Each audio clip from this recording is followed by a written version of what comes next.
This is me staring suspiciously into the overlay, wondering if I have sound and video. Voice and sound is good. Thank you so much, Chris Bates, for that one. And hi, welcome, N8 Night. Hey, everyone. Welcome to the Symphony. Symphony Entertainment, Gaming, and Arts is my gaming company that focuses on horror systems, indie games, organic content, and player agency in an attempt to bring a symphonic approach to horror role-playing. I am your host, Bridgett Jeffries, but this afternoon, evening where Hedges, I'm a mere investigator as we have the keeper, John Hedge himself, back to the Symphony, and now in the keeper chair running his already best-selling scenario, Alpaca in the Coffee. Before Hedge tells you anything about the scenario, I am just going to very quickly show everyone this video that he submitted to the Symphony Awards show in December, where we talked about exactly what a cultural phenomena is or has just been created over this fucking Alpaca series in Call of Cthulhu. Enjoy the video. We'll be back in about 15 seconds. Greetings, Symphony. My name is John Hedge, and a few years ago I wrote a silly little scenario called Alpaca in the Sheepfield. And this scenario became a bit of a cultural phenomenon. We began sneaking alpacas in everywhere. We snuck them into the Discord, we snuck them into improvised horrors, we snuck them into Matt Tracy's scenario wall, part of the game. We put them on dice. We found alpacas everywhere. And I want to know what the best use of an alpaca or llama is within the world of Symphony this year. Please make your votes, and also don't forget to buy my latest scenario. Yes, Alpaca in the Coffee. That man is sexy, is he not? It's so unfair that he said sexy. So, yeah, we're going to be here with Alpaca in the Coffee. But before Hedge gets to that content, a handful of announcements, especially because we haven't streamed yet in 2024. One, Symphony Entertainment does have a Patreon. So if you like this content and you would like to help us make more of it, please consider backing us on Patreon at patreon.com/Symphony Entertainment. Tiers are fleshed out with everything from behind the scenes content, postcard, free book products, and I do convention drops. So anytime I go to a convention, whether professionally or recreationally, I go to the dealer hall, I take some pictures of stuff that I can afford, and then I do a surprise tag for all of my backers on Discord.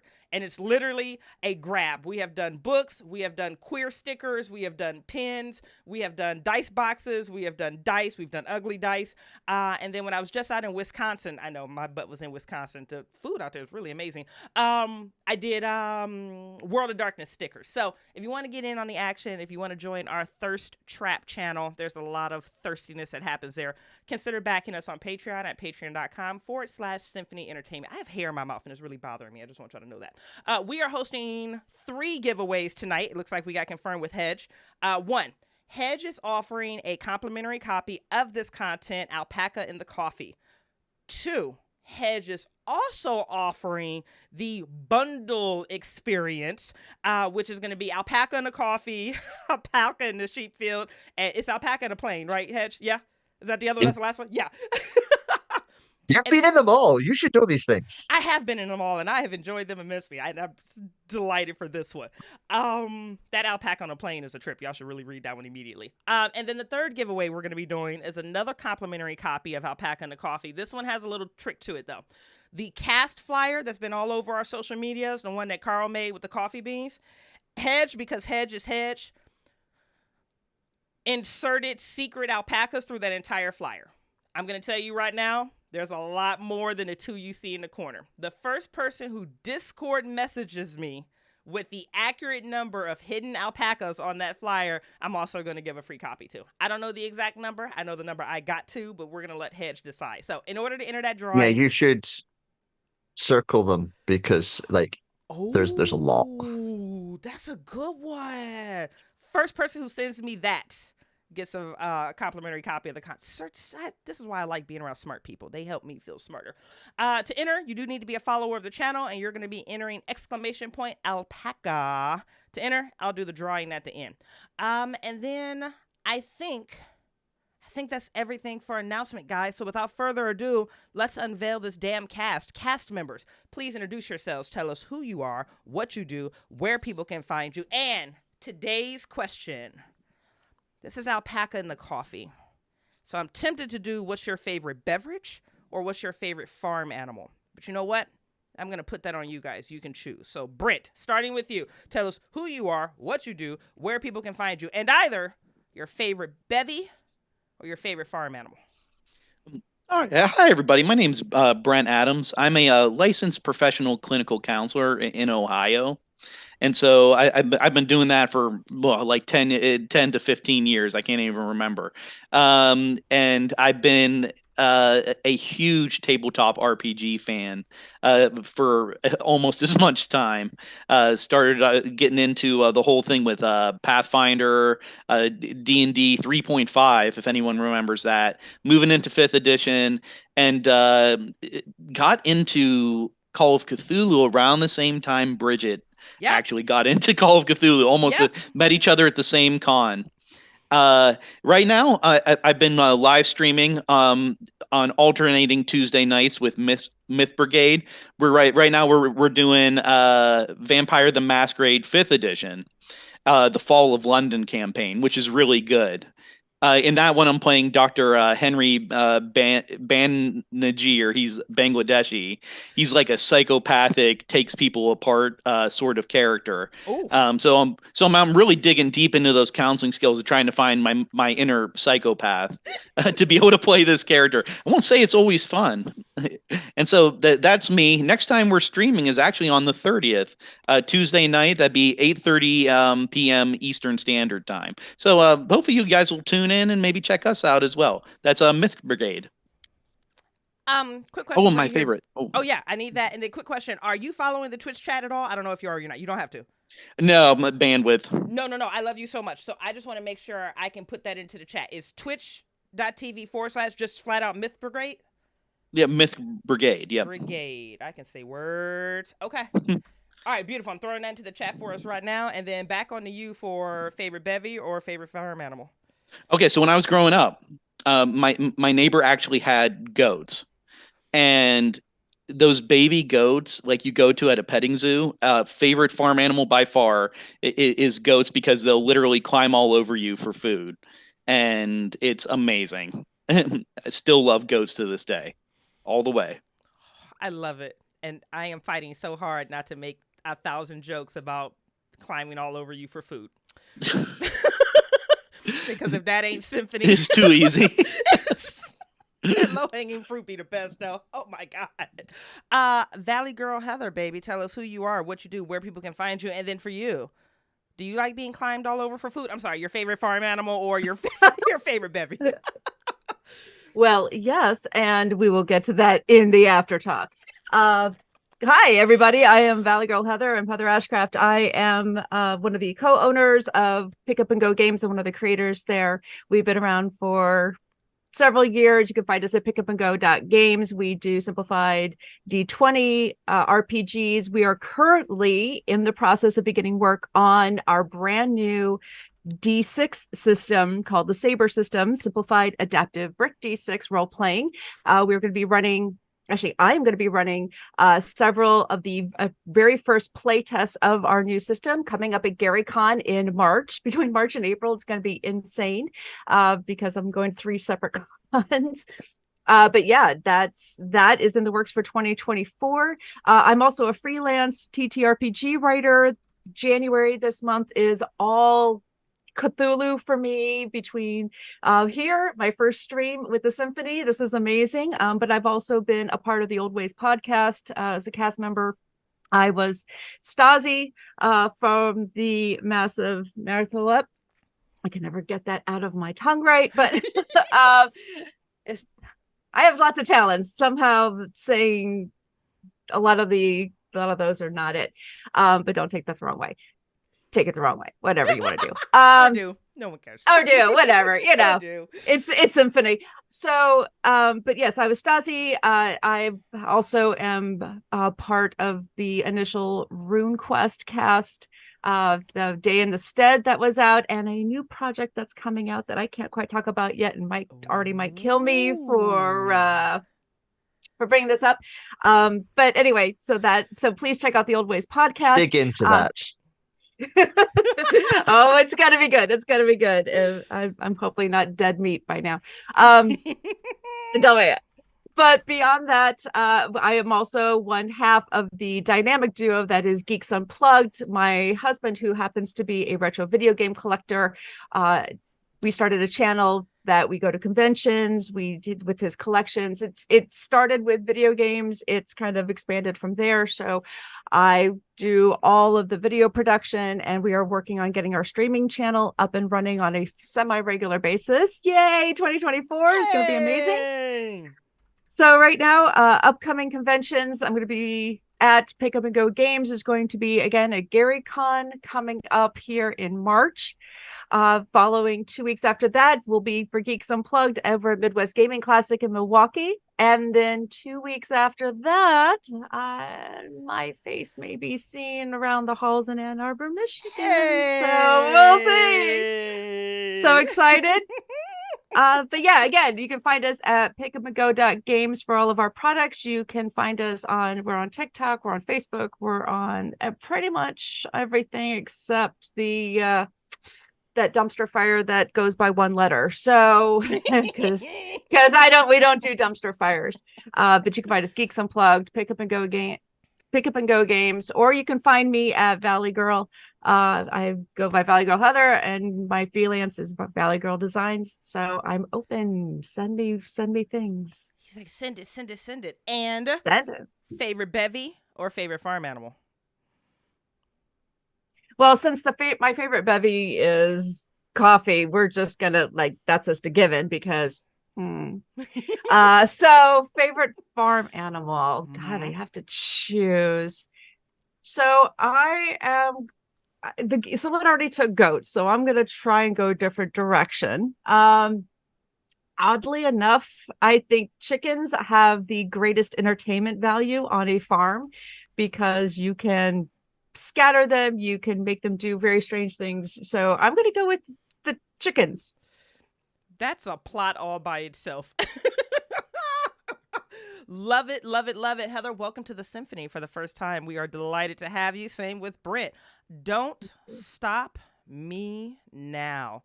Talk to us, baby. Who are you? That's Where me. can people find you? What do you do? And your favorite baby or farm animal? Oh, yeah. And so it's me, Miranda. Also, Don't Stop Me Now on Discord and other various places. And you might also know me from where you may also know Heather, which is Always Podcast, where I played Maggie Bellinger on Horror on the Orient Express, which is wrapped, and you can listen to it in its entirety if you were waiting for that. It's a lot of content. I also play sometimes that kind of Dr. Aaron Weber on our Delta Green campaign. I've run some delightful They Came From games there. I'm not a shit, but I played one in Teens in Space, amongst a whole lot of other one-shots and side quests that I've done there. So check them out. That's kind of where you can find me the most. And in terms of farm animals, I like a cute little cow, just like adorable, dumb doofus of a cow. They're like just big dogs, goofy and sweet. Yes, I'm here for this. Yeah, I celebrate this. We're good. We've got goats, chicken, and cows. All right, Hedge. This is the moment that we've all been waiting for, baby. Talk to us. Hi. Hi, My name is John Hedge, and I am one of the world's leading parkour coaches. That's true. That's a genuinely true statement. But in my spare time, I run the backstage of the Miskatonic Playhouse, which I spend most of my time making Newman look good and then regretting it and bullying him in public. So that's most of what I do for a living. I also write a little bit. I wrote these very silly scenarios that are mostly there to help you try Call of Cthulhu. They're for beginners. That's what they're aimed at. And today we're going to be going through my third one, Alpaca in the Coffee. And the thing is, this was actually written about coffee because of my love of dark coffee. And in fact, this entire scenario is set in my local gaming shop where I wrote this scenario. So I was writing it while actually being there, drinking coffee. And in the dedication, you can get a link to Ancient Robot Games, which is a little gaming shop in Leith where I live. And you can regularly find me there writing scenarios and solving other problems and shouting at Newman. Bridgett, is there anything else you would like to do before we get started? Yeah, the last thing I have is just that last Symphony plug that you guys know. Hey, content warnings have been discussed with the cast and crew. We have reviewed red lines. The X card is in play. X's can be sent via private message. No judgment passed. No questions asked.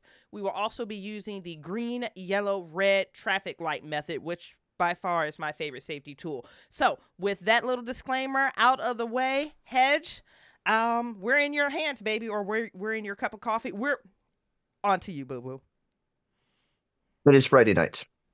You are all regulars at the Ancient Robot Games board game night, and the four of you are with one of your friends, Byron, playing a game. It's some kind of fiendishly complicated board game. All we're going to do is we're going to go around through the board, and you're all going to tell me who your character is and how they're doing in this. I'm imagining some kind of cooperative game, but we can kind of figure that out as a group. Let's try and go the same way we did the introductions. So we'll start with Brent. Please tell us your character's name and tell us a little bit about them. All right. So, sitting over the board game, trying to strategize what is the next step, is a kind of short, stocky man with a pretty close crop beard and hair that's obviously a comb over, trying to hide a bald patch that is continuing to kind of recede over time. He seems to be rubbing his hands together, trying to figure out what to do. He's a frequent visitor of this particular store. People would know him as a computer programmer, a talented engineer, and a avid cyclist. His name is Andy. Brilliant. Heather, can we go next? Yes, if I can get the mute off. Ha. A medium build woman, blondish hair, watching Brent intently, seeing what moves he makes, and you could see the thought process behind her eyes. Clara,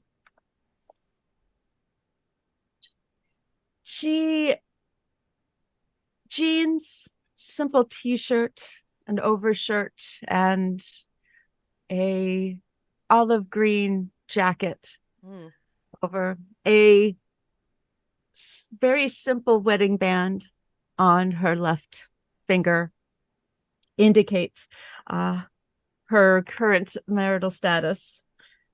As she watches Brent try to maneuver pieces, trying to learn this new game that she has not really had much of a chance to play, imparting occasionally bits of information, strategy towards the game, as she recounts how some of the moves remind her of from where she was in Lviv in Ukraine, and the forces that continue to move there, and the occasional anecdote about her ex-husband, who is still there potentially, though she's not sure. She doesn't speak a whole lot, but when she does, it's mainly to Brent. All right, and Edward. Yes, Ed Murphy, doesn't like it when people call him Eddie. A big man, big ginger beard that's kind of starting to gray, but he's a man that is in personality reserved and in like physicality takes up a room. So you kind of have this weird cognitive dissonance when he comes in because he's big, he's commanding, but he's also like a teddy bear that's just soft spoken and not super like doesn't interject a lot unless he's with his friends, and then he's comfortable and you get this big boisterous kind of personality out of him. And he's probably thinking about the other times he's played this game, the games that are similar to these, and is trying to already figure out the end game and who's going to win, and kind of plot out how, knowing how everyone kind of interacts, like, oh, I'm pretty sure picking bets on like who's going to win, and how the end game is going to already be set on course. Of course, that does sound like Ed. And finally, Joe. By the way, I am loving these character introductions right now. I cannot wait to play with this table. You guys are just already brilliant out the gate. So I am playing Joe. Joe is a black woman of Nigerian descent that is absolutely positively stunning. Currently, right now, I am wearing a black sleeveless turtleneck with like cargo pants that are kind of loose, but I am very in shape. You guys know that I spend a good 60% of every day in a gym. If I didn't get a 5-hour workout in, was I even really trying this day? So I'm constantly in the gym. But as much as I love committing to that degree of hard work, I really, really love being around people. So as I'm looking around the table and I'm seeing, Andy trying to put together pieces of how this game works, or how Clara is like navigating the space, or how Ed is like, already thinking ahead. Really, I'm just here for the people. Like, I'm probably sitting in a chair like this, like swinging my feet, more or less just like hanging out, because some people come here to play games for games. I come here to play for the people. I just enjoy relaxing and being around the people. Also, because I think it's very well written, and you don't always get this in Call of Cthulhu character sheets, and Hedge pointed out that he made these sheets in this game specifically for new players, I am just going to read very quickly what's on my sheet. Sorry, Hedge. Because I think it's really well written, and I think it's a great way to connect with new players when you enter this game. This is what's on my story. I spend most of my days at the gym, and I'm an all-around performer, mostly focusing on aerial acrobatics and, wherever the money is. I take my gigs where I can. I used to travel a lot, but Mom's getting older, so I try to stay in and a bit closer to home nowadays. Creativity spills out of my brain at all times through this weird little new gaming shop where I feel really at home at.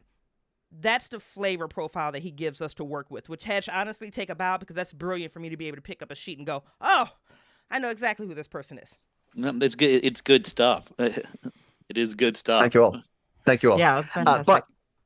To be clear, there is a fifth person at this table, and his name is Byron. Byron is the nicest, quietest, most lovely person. He has helped out every single one of you at some point or the other. He's just a good human being. He's a vegan. And you just love him. You all love him to bits. He's the nicest person.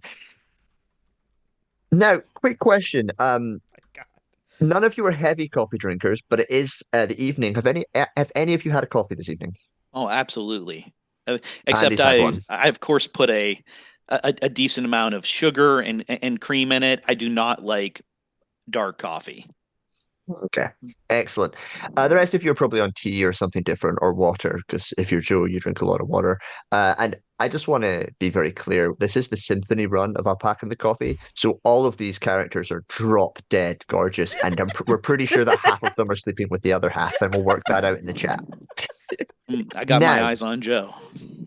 Yeah. Byron has been drinking quite a lot of coffee. And he's been getting louder and more into the game. He's been shouting. He's been getting really, really into it. He seems to be enjoying himself, which is always nice to see. But there's more than one game going on this evening. In fact, there's another table just at the other end of the room who are playing, and they're playing a very competitive proto-war game with various different factions. You kind of know some of them, but you wouldn't say that you're close with any of them.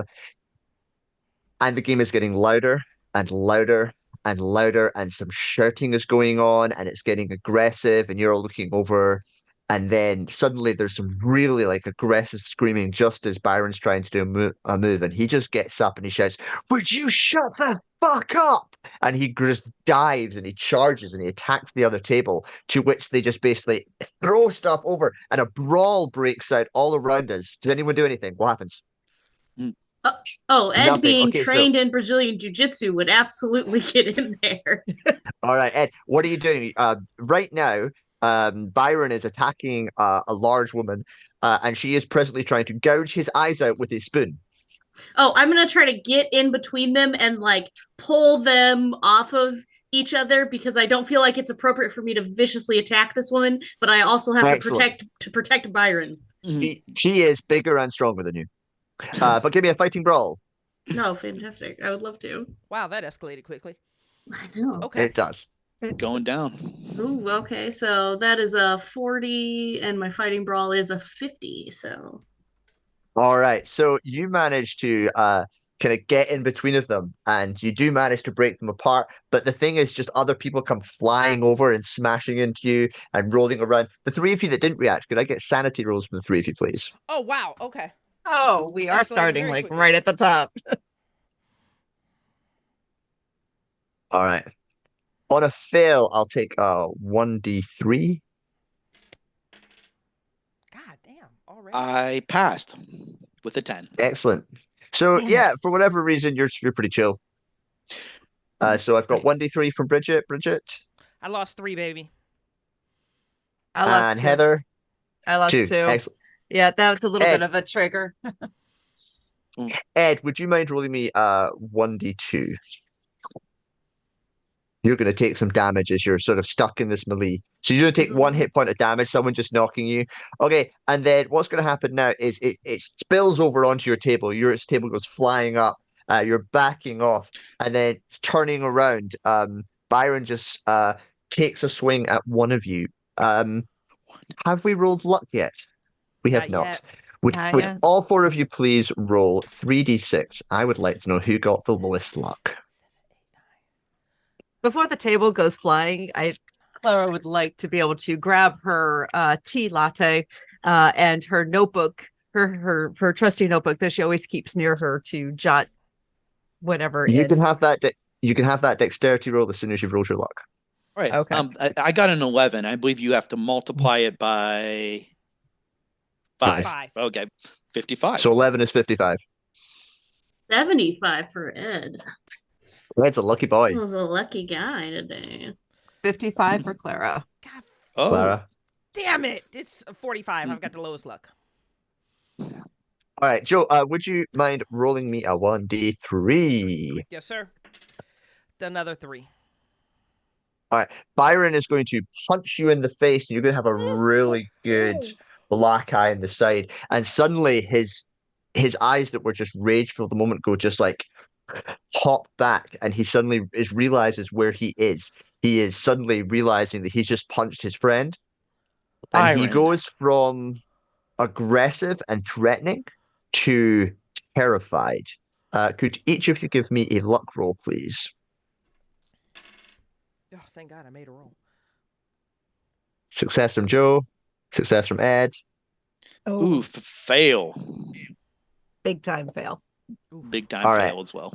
Andy and Clara, what happens is you were sitting on the same side of the table as Byron. What he does is he basically picks up his bag and he just pushes all the stuff into his bag, but both of your phones go into that bag and he just takes off and starts running away out of the door.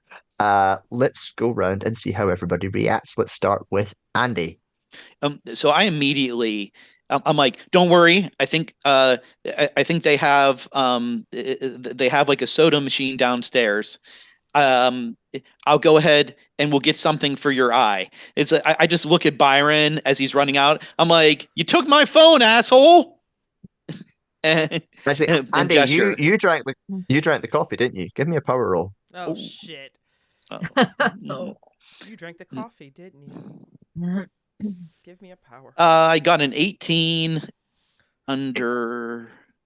You have a strong desire to attack Byron for what he did, but you're in control of that action.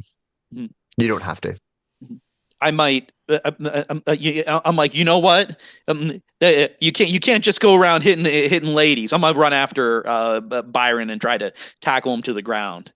He doesn't hurt my Excellent. girl. Well, all right, excellent. Clara, what do you do?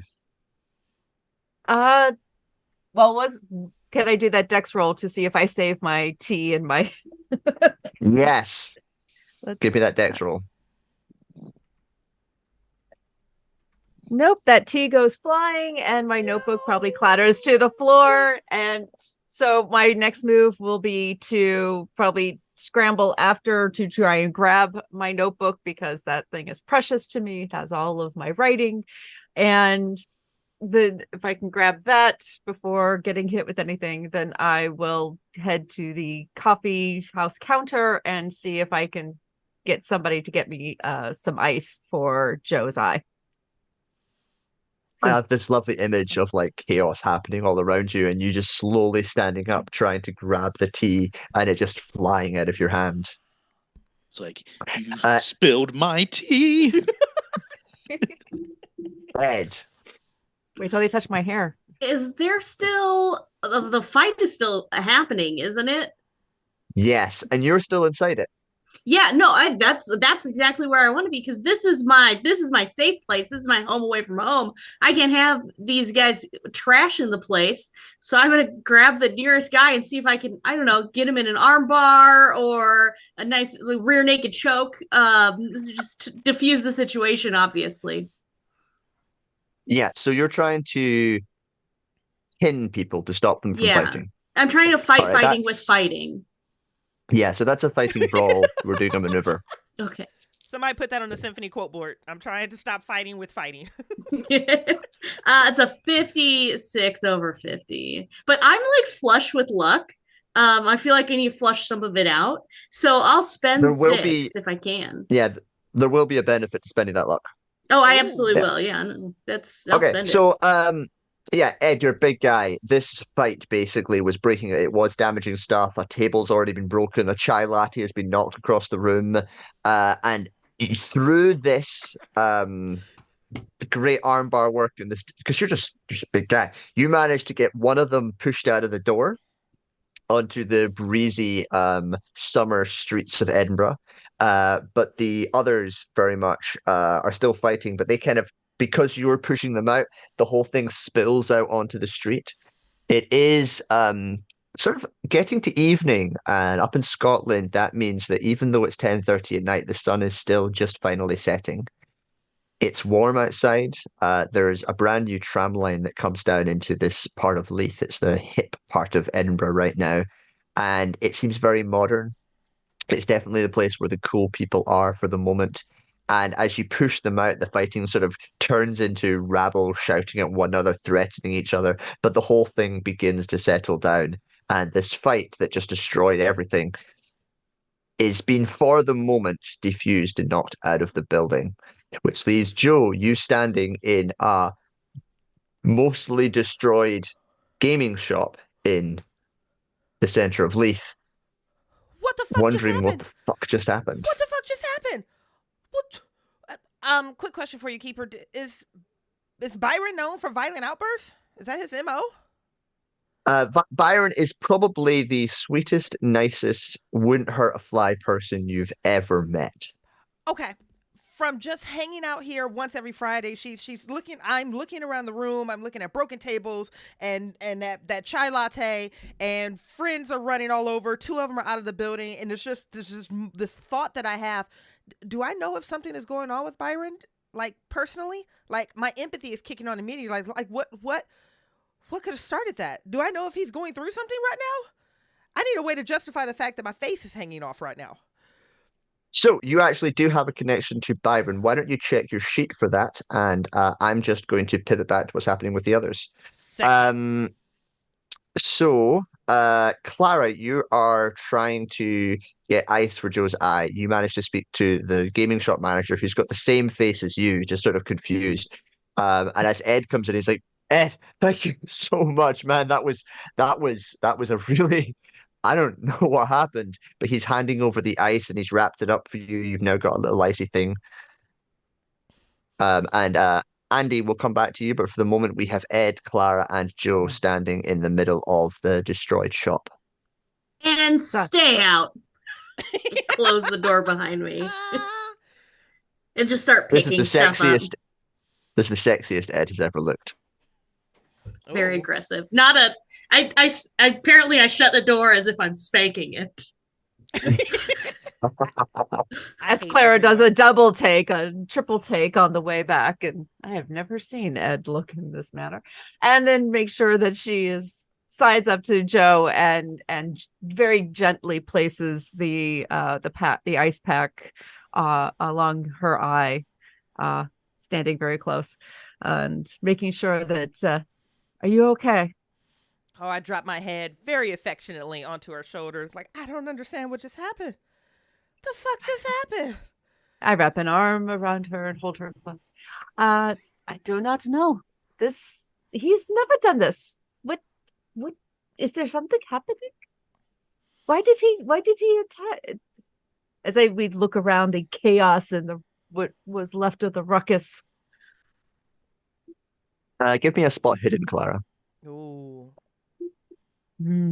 Let's see. Quick look. Here we go. Okay. Come on, Numbers. I feel really good there because I'd forgotten that I was a keeper and I thought there was just a show going on, and I remembered to make a roll of dice. That is a regular success. Regular success. So, the only thing that really stands out to you is that he had a lot of coffee. Like, it's Byron, he drinks a lot of coffee, but there is loads of coffee cups just piled up on the other's desk, and then there's this few piled up beside Byron. Like, he's probably had 5 coffees this evening. It's not enough for an outburst, but it is a bit odd. He usually doesn't have that much caffeine, which still, that doesn't really explain it. I've been on tea all day. Well, I was. I've never seen him attack anyone like that. Really fast, keeper. Unless Bridgett is missing it, the connection that I have with Byron on my sheet doesn't give me what I was looking for. No. Different So PC, or you did I spent mess some up? time. So you've spent time in his house. Yes. You know where he lives. Yes. So, yeah. So you spend time with us. You know where he lives. He is. You know his dietary habits. You know he wouldn't hurt a fly. You know he goes out of his way to make sure that insects aren't harmed. I mean, he is the sort of person who just absolutely wouldn't hurt someone. This is completely out of character. Okay. Thank you for that. I'm going to slip my hand into Clara's pocket for comfort while my head is still on her shoulders. It's like, we need to get him back here. Something's wrong. I look around. Is Andy still like running down the street, or is he back? Andy's gone. Andy's gone.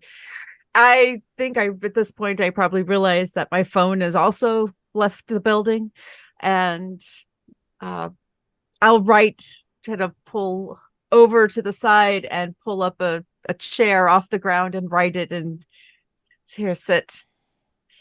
And I go over to where all the coffee cups were that Byron was drinking and just kind of look through them. Do I see or smell anything that seems off? No, not really. I mean, it's coffee. It smells sweet and delicious and wonderful and dark. And you bet it tastes wonderful. But there's nothing from just looking at it that would matter right now. You do notice, so it's being served from within the place. And there's an espresso machine behind the counter where that tall, handsome man with just loads and loads of curly black hair is standing. His name is Morgan, and he is the manager of the shop. Okay. I will pull myself away from the gorgeous Joe for a moment and go back up to the counter. I saw that, Miranda.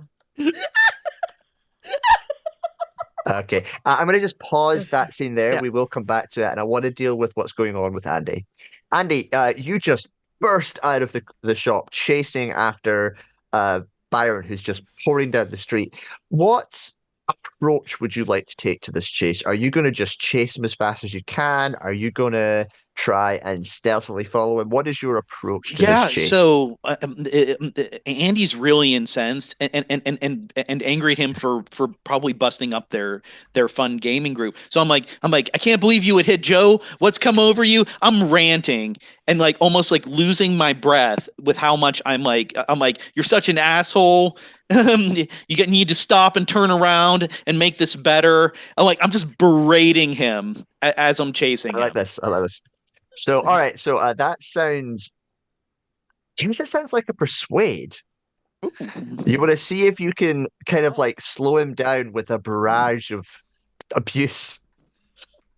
Yeah, I'm actually not bad at that, so we'll see what happens. Ooh, so 43, I believe that's a normal success for me. Oh. Right. So, as he begins just running as fast as he can, your shouting does distract him. He sort of looks back and he kind of comes back a little bit, and he's just going a little bit slower. So you begin catching up with him before he dives into these crowds. Give me, how are you going to try and get through these crowds? What's your approach? He's in amongst a lot of the evening crowds in the streets. I kind of just start to be like, oh, but excuse me, coming through, looking for a friend. And I just keep on like shouldering my way through, like being like a sneaky snake, trying to get my way That's through. a dodge roll. It's dodge roll. Give me that dodge roll. All right. Ooh, that's not good. That's an 86. That's a pretty significant fail. So I'm like, come on, I can't quite make it. No worries. You up ahead. He gets a lead on you, and he's quite far away. But he turns down into this alleyway, and it's like 15 seconds till you turn and follow him down. There's a fence in your way that you're pretty sure he just leapt over. There's also a door to one side. Wow. I have a bad knee. I'm gonna take the door and try to hopefully circle around, maybe cut him off. Try to outsmart him. Nice. That sounds like a navigation, or we can take another way if your navigation's not very good. Well, I rolled a 69. Yeah, you did. Anyway, On yes, Symphony. I did on Symphony. Yeah. 69. I'm trying to think I'm trying to think what I could argue that I would use instead. Maybe it's a psychology roll because you're trying to like figure out what he'd do next or where he'd go. Regardless, or you could do something radical like try and dive out of a window onto a roof and then throw yourself off of it. But there's that, yeah. something real radical. We need to do something to catch him. Yeah, I need to do something to catch him. Yeah, you know what? I'm gonna end up having to take the loss on this one. Yeah, doesn't look like there's much that I would be able to do to catch up to him. So I mean, I'll try my best to circle around, but it doesn't seem like I'm gonna be able to catch him. So you slow to a halt and you find yourself in this part of Leith that you're not so familiar with. The sun has fully set by this point of time. There's trash in the streets. You're in some abandoned courtyard. You know Byron lives around here somewhere, but you're not entirely sure of which door is his. Give me a spot hidden.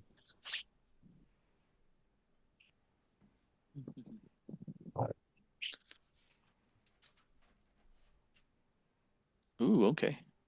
Oh, I got a normal success. A few seconds after you enter the courtyard, one of the automatic lights above one of the doors switches off. Aha! Got you, you son of a bitch. So I'm gonna casually like straighten myself out, and I'm gonna walk up to the door, and I'm gonna just try it, see if it forgot to lock it. Yeah, it's one of these doors that leads into a set of apartment blocks. I'm translating for American here. Thank you. And so you push it open. It looks like this door never properly closes, and you make your way up the stairs. And just as you're entering the staircase, you hear the loudest whack, as if someone has been hit by something very, very hard from above you. Oh shit! Now I'm running. Now I'm like, oh, okay. I thought I had him cornered, but I'm starting to worry something real bad happened to him. And I still like Byron, not as much as I used to, but. All right, so you're up. First set of staircase, up the second set of staircase. There's this blue door which is leaning slightly ajar, that, yeah, you have been here before. This is the one. This is his place. Because you helped Jo move when she was moving out of this place. And you push it open and you step in to Byron's apartment. Let's cut back to the shop now. Clara, had walked up to the counter to talk to Morgan. Dreamy Morgan, who I'm sure it plays a prominent part in at least a couple of my more romantic stories in my notebook. And yet again, why I can't let anybody see it. Well, yeah, it's only fit for certain times of the evening. What's Edward doing? What's Ed doing right now?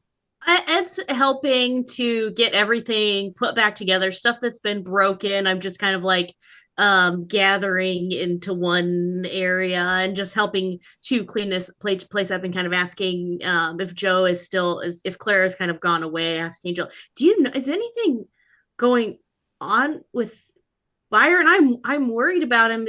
That's that violence and then running out. I'm worried he might hurt himself or someone else. I feel like we have to find him. I think we need to Edward. He's not. You know him. He's not violent. He's not. The amount of times that I've had to. He escorts spiders outside. Yeah, and every other bug that Scotland has. Yeah, wouldn't hurt a mite on a fly. I'm pretty thrown off by this. Do you know where we can find him, right? Yeah. Actually, and then I'm gonna like look over my shoulder to Clara's. Like, do you want to come with us? I think we should go to his apartment. Yeah. Yes. I think we need to find out what exactly is going on. Morgan, is there anything different about? Did you notice anything different from Byron? Or, I mean, 5 cups of coffee, that even for him is a bit much. Yeah, I know, but this new coffee is just amazing. Like it tastes so good. It's selling really, really well. Sorry, no, wrong time. And then he just sort of sheepishly shows you, and could you publish handout 1 for me, please, Bridgett? Yes, sir. The coffee that has been selling so well that he's had in the shop all week.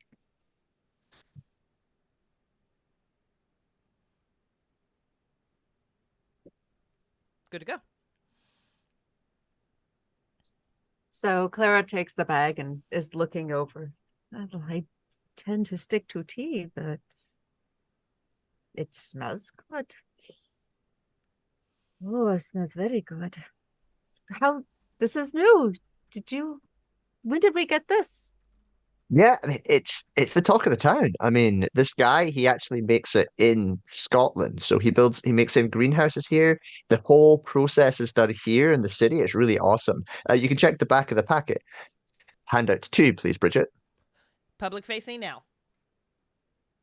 And Clara will turn it over and read the back. I will take. Yes. She will take note. Would you mind reading it out for us, please, Heather?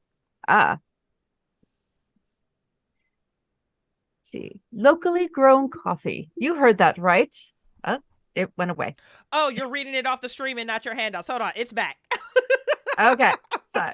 Thank you. Okay. I only can have so many windows open. I heard you, baby.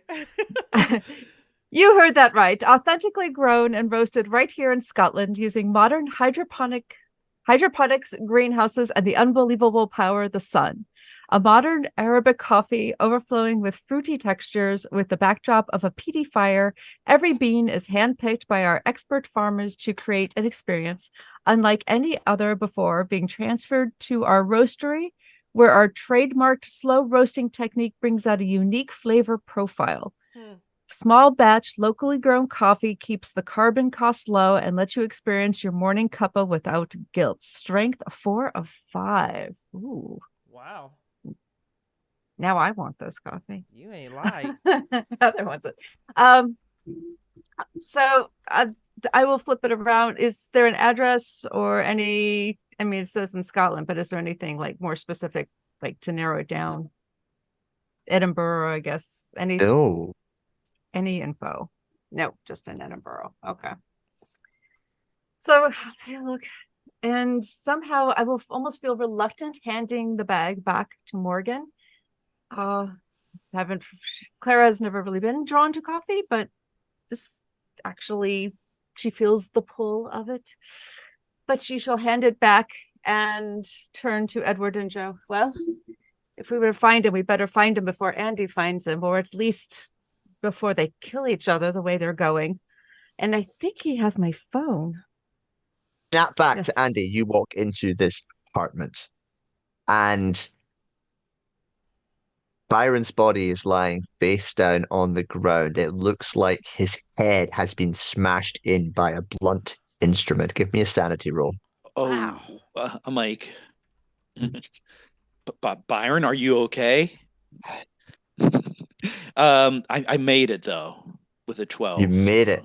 I'm still taking one from you because you're seeing your friend's dead body, or at least you think you do. In fact, no, you don't believe it at first. You go down, you grab him, you shake him. His blood starts covering your hands. You're sitting there holding him as his blood is covering your hands. Andy, what do you do?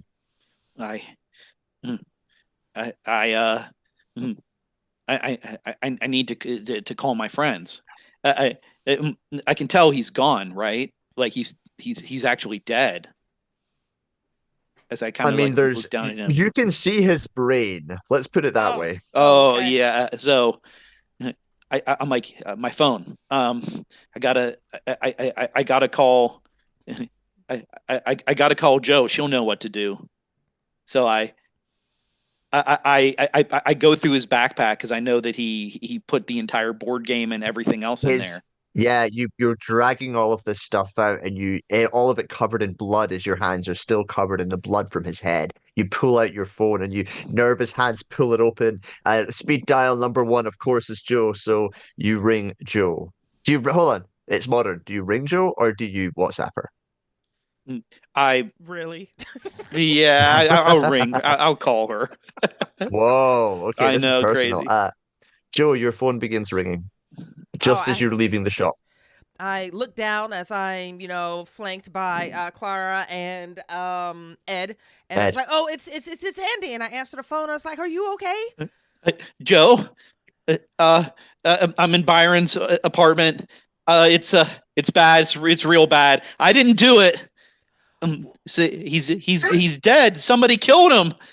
I was just following after him, trying to figure out what had happened, why he had punched you, and he's dead. He's dead, Joe. Andy.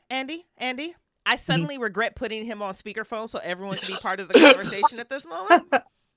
I wasn't expecting, hey, he's dead to happen, but yeah, the moment that we I have. can see his brains. Yep. So we're gonna turn off that speakerphone. I'm gonna put the phone to the side of my face that's like swelling up and discoloring us. Andy. Yeah, Joe. Hey, are you safe?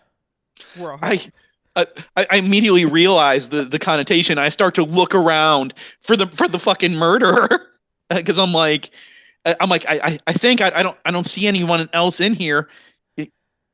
Spot hidden. Oh God. An early end to this session. Oh, I got an 80. That is pretty down there. I might spend luck. Or push it. Huh? You know what? I'm gonna push it. No. Yes, you gotta love pushing it.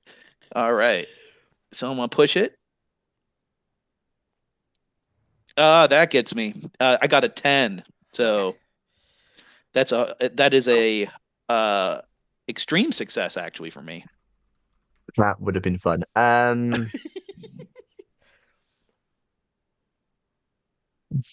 It's not a big place, and this is the first time you've really looked at it. In fact, it's a bit weird. Byron was a fairly successful software engineer, but this is a very, very small flat. So it's fairly easy for you to determine that there is no one in here because it is 2 rooms, and you can see into both of them from where you are.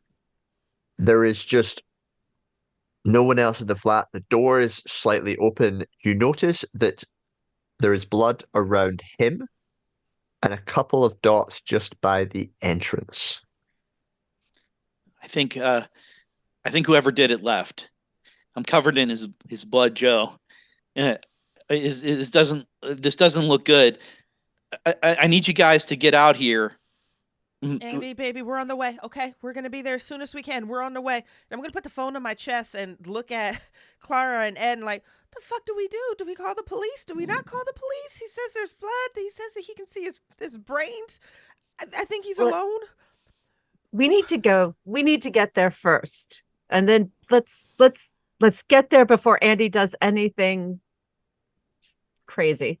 Okay, Andy, don't touch anything. Don't move unless just we're on our way. Okay, just God, I'm so sorry. We're on our way. We're gonna be there soon. It's gonna be okay. I'm gonna shut the door. So just knock on the door. In a code like a code that we recognize, like that one song that I really like. Okay. I know. Okay, and 5 minutes later, when you knock on the front door, knock on this door, what with the knock beat. do you make? So, Andy and I have a song that's between us. It's a lullaby called Alpacas and Something. Chat, you guys want to come up with the name of that lullaby and I'll retroactively put it in here, but it's Alpacas and Something. It's a lullaby that we heard while we were in bed watching YouTube videos on our phone at some point, and it has a really obnoxious, discordant beat to it. Alpacas in Paris. That's what it was. Oh. Alpacas in Paris. Nice stuff. It is our song. It's our song, yeah. It does make me feel better when I hear it on the door. So, I mean, the door opens. Andy's fucking covered in blood. His eyes are wild as he just looks at you. He's like, get in, quick. And the three of you give me sand rolls. Yep, that feels right. Because why not? Because why not? Alpacas in Paris. Fucking Doc. 1 if you succeed. Miranda succeeds. Oh, Andy, what Success. did you do? Success all rounds. Just one each. So you're all taking this surprisingly well, not me. considering just the sheer shape. I didn't do it. I lost him. He got ahead of me. At least he got ahead of me by at least a couple minutes, or maybe it could have been 3 minutes, 4 minutes ahead of me. I lost him in a crowd. Saw him, like, he jumped a fence. It was real complicated, and I figured out. I remembered where he lived, and I was coming to confront him, but I had settled down. I heard a scream or like a grunting sound. Came up the stairs, and door was open part of the way, and I walked in, and I saw this. I thought maybe I could do something to help him.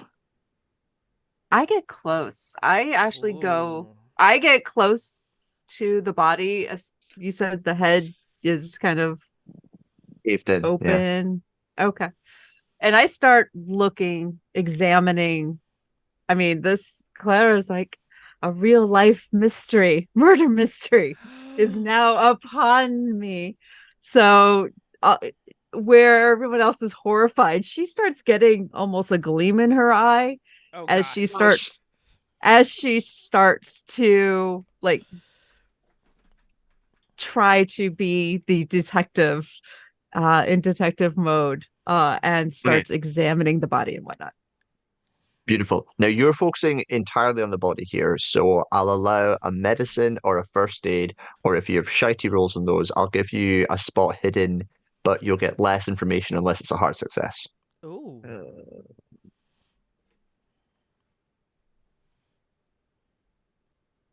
My first aid is lower than spot hidden. Let's try first aid. Because my medicine is shit. So first aid, at least I have a chance. Come on, baby. Oh, yes. That is a hard success. Ugh. Yeah. Let's not talk about why you know this, but you've seen someone beaten to death with a baseball bat from behind before. Which is exactly what happened here. You know it. It looks so similar. Someone came up behind him and smashed him in the head with a baseball bat.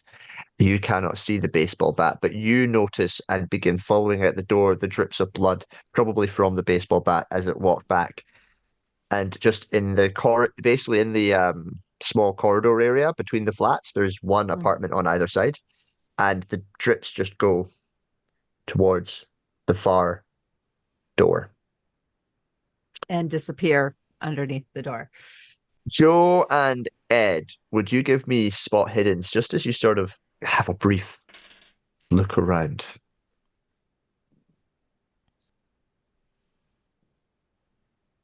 $26 under 58, so hard success. Also gonna- a hard success. Burning 2 luck to succeed.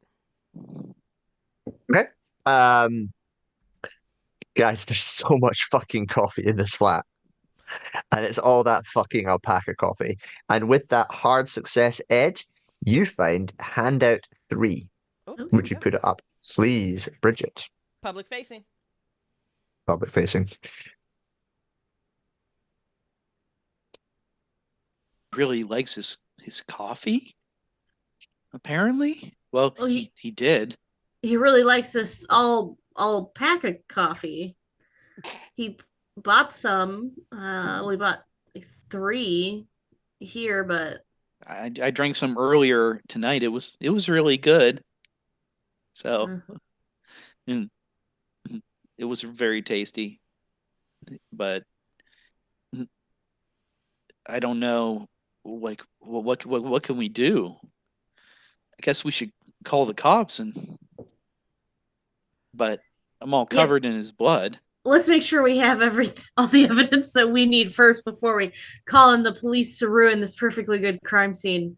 It looks like we could contact Alpaca Coffee if we think. I wonder. Do you think that there could be something in the coffee, like, something accidentally got it contaminated? I wonder if this is happening other places, but that still doesn't make sense why someone would murder him.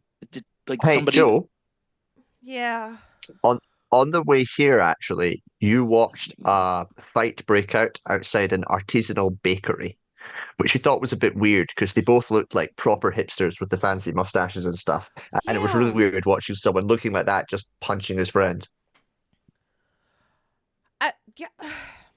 Yeah, mate. I know there was a lot going on, and I'm so sorry to bring this up. I don't know if it's relevant, but it might be. Did you guys see the fight that broke out on the corner of Street and Street at the bakery? It looks like they were in a brawl there too.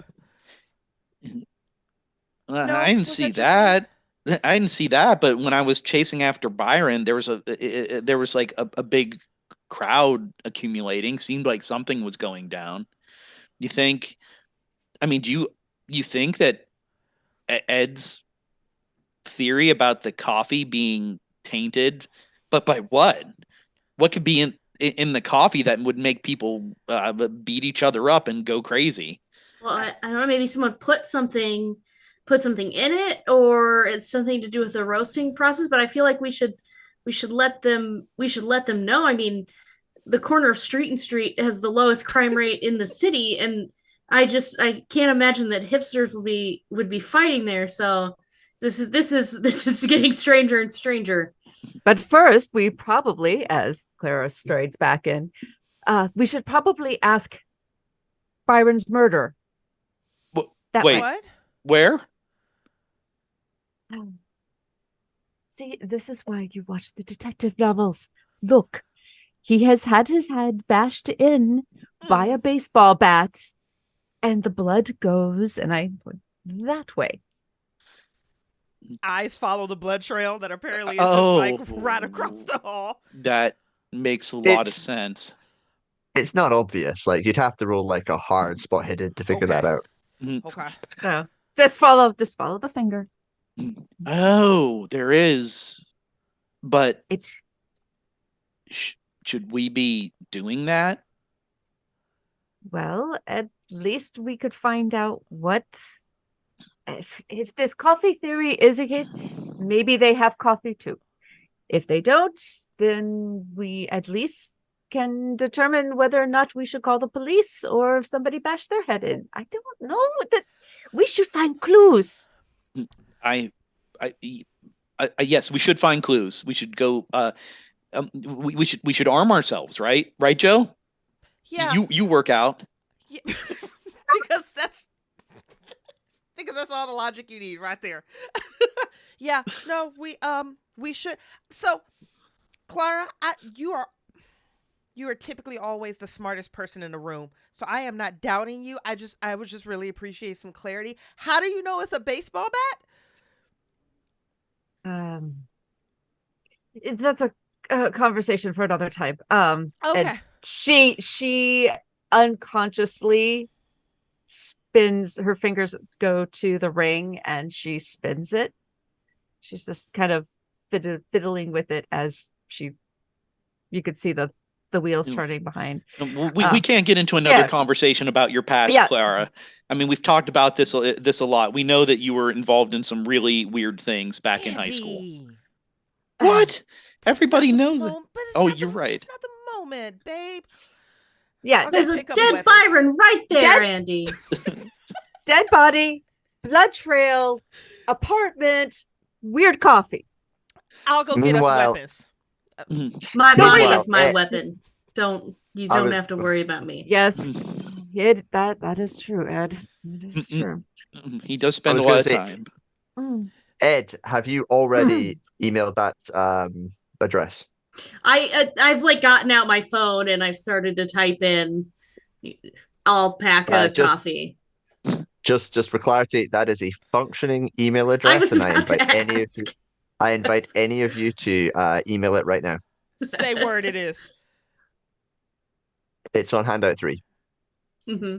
All right, don't it's at the bottom of handout 3. Alpaca coffee at gmail.com. I know what my backers are getting for Christmas. And as you do that, Bridgett, would you mind posting handout 4 so everyone can see the reply that anyone is getting as they drop that email? Those following along at home, you can also, if you so wish, email alpacacoffee@gmail.com to find out what happens. Oh my God, that is amazing. Oh God, so good. Handout 4 is public facing. Hedge, permission to read it out loud for those who aren't visually watching the stream? Go for it. All right. This is coming from Alpaca Coffee at alpacacoffee@gmail.com to you. The reply says, "Hey, thanks for getting in touch with Alpaca Coffee Company. We're proud to be the only coffee provider authentically grown and roasted right here in Scotland. We're experiencing a deluge of requests for coffee right now, and you've been added to our list to respond to once we have availability. Yours, the Alpaca team. Registered business address, Unit 4, Secondary Quad, Summer Hall. Is it Edinburgh? Edinburgh.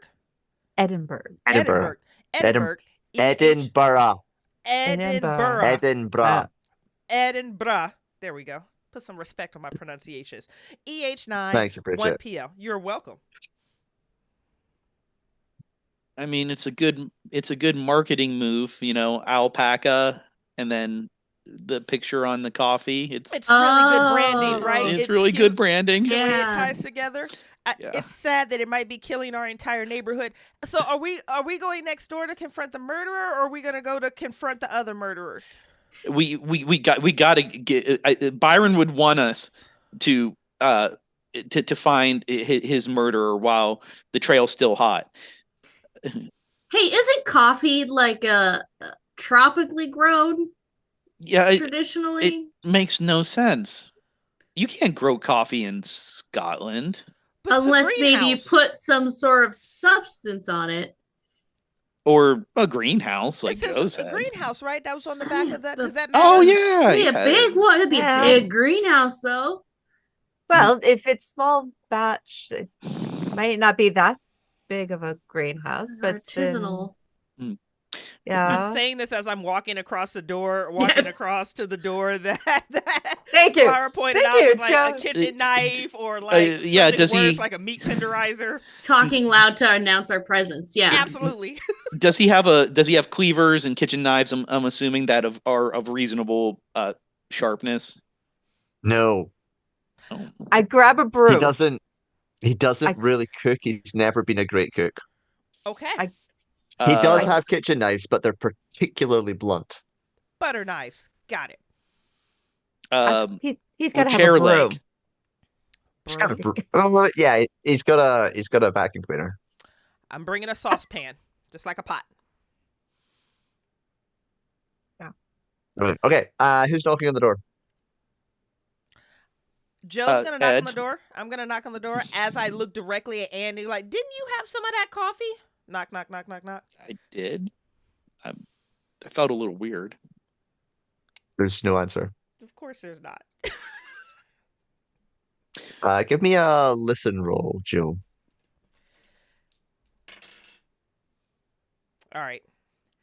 I rolled a 91, but I really want this, so I'm going to push it.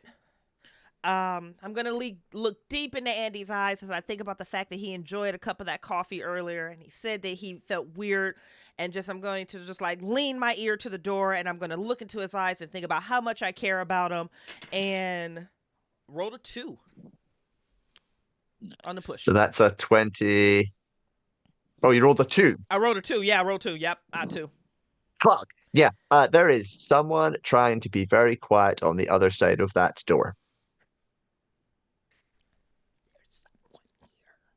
There is. Okay. So knock again on the door. Take away.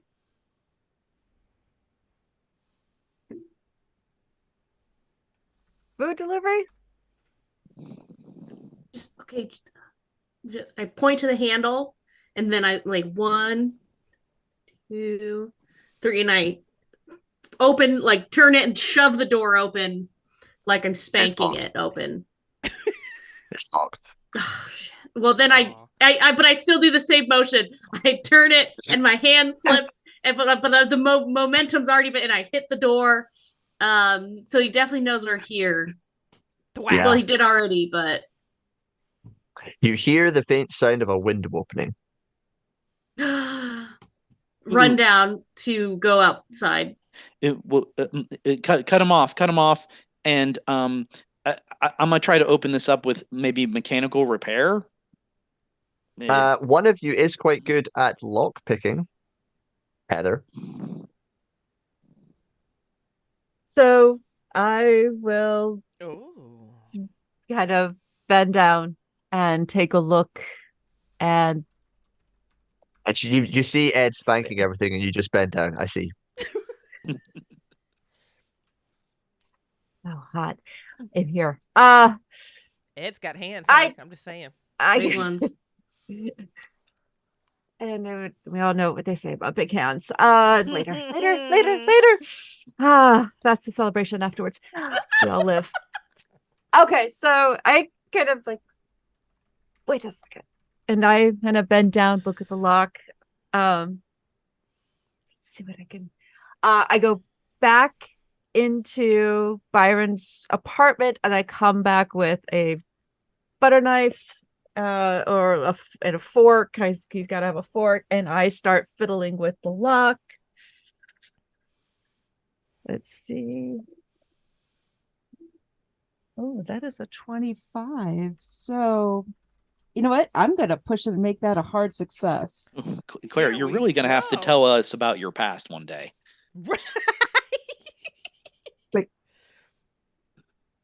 So, Actually, yeah. you get out the fork, and what you do is you just shove it in the side of the door, and you knock it down, and that somehow springs the lock, and suddenly you are inside this apartment where there is a bloody baseball bat sitting at the door. Yeah. But the window on the far side leads onto a fire escape, and it looks and is wide open as if someone has escaped. Ed was headed down to try to cut them off on the backside of the building.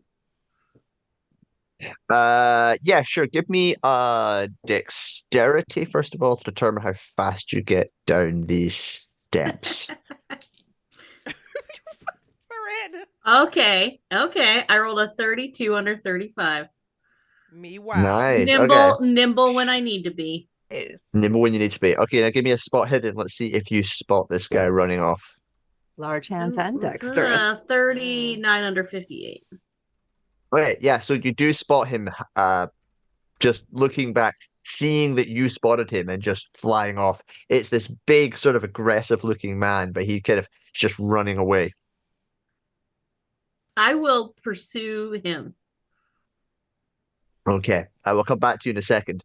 Clara, as you step into this fairly dirty apartment, you spend time, you look around, you find all the details, but the only thing that really stands out is, again, Alpaca coffee sitting there right beside the coffee machine.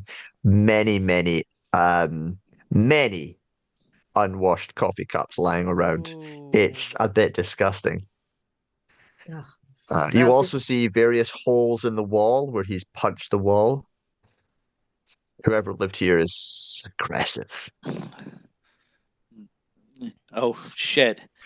Ed's chasing after this crazy fucker. We just can't let Ed do that. I'm going to run over to the window and take a look outside Covered the in fire. blood. Yeah. Oh, okay. I'm gonna look outside. Do I see Ed down there? Yeah. I'm gonna be You like, see Ed running. I'm gonna be like, Ed.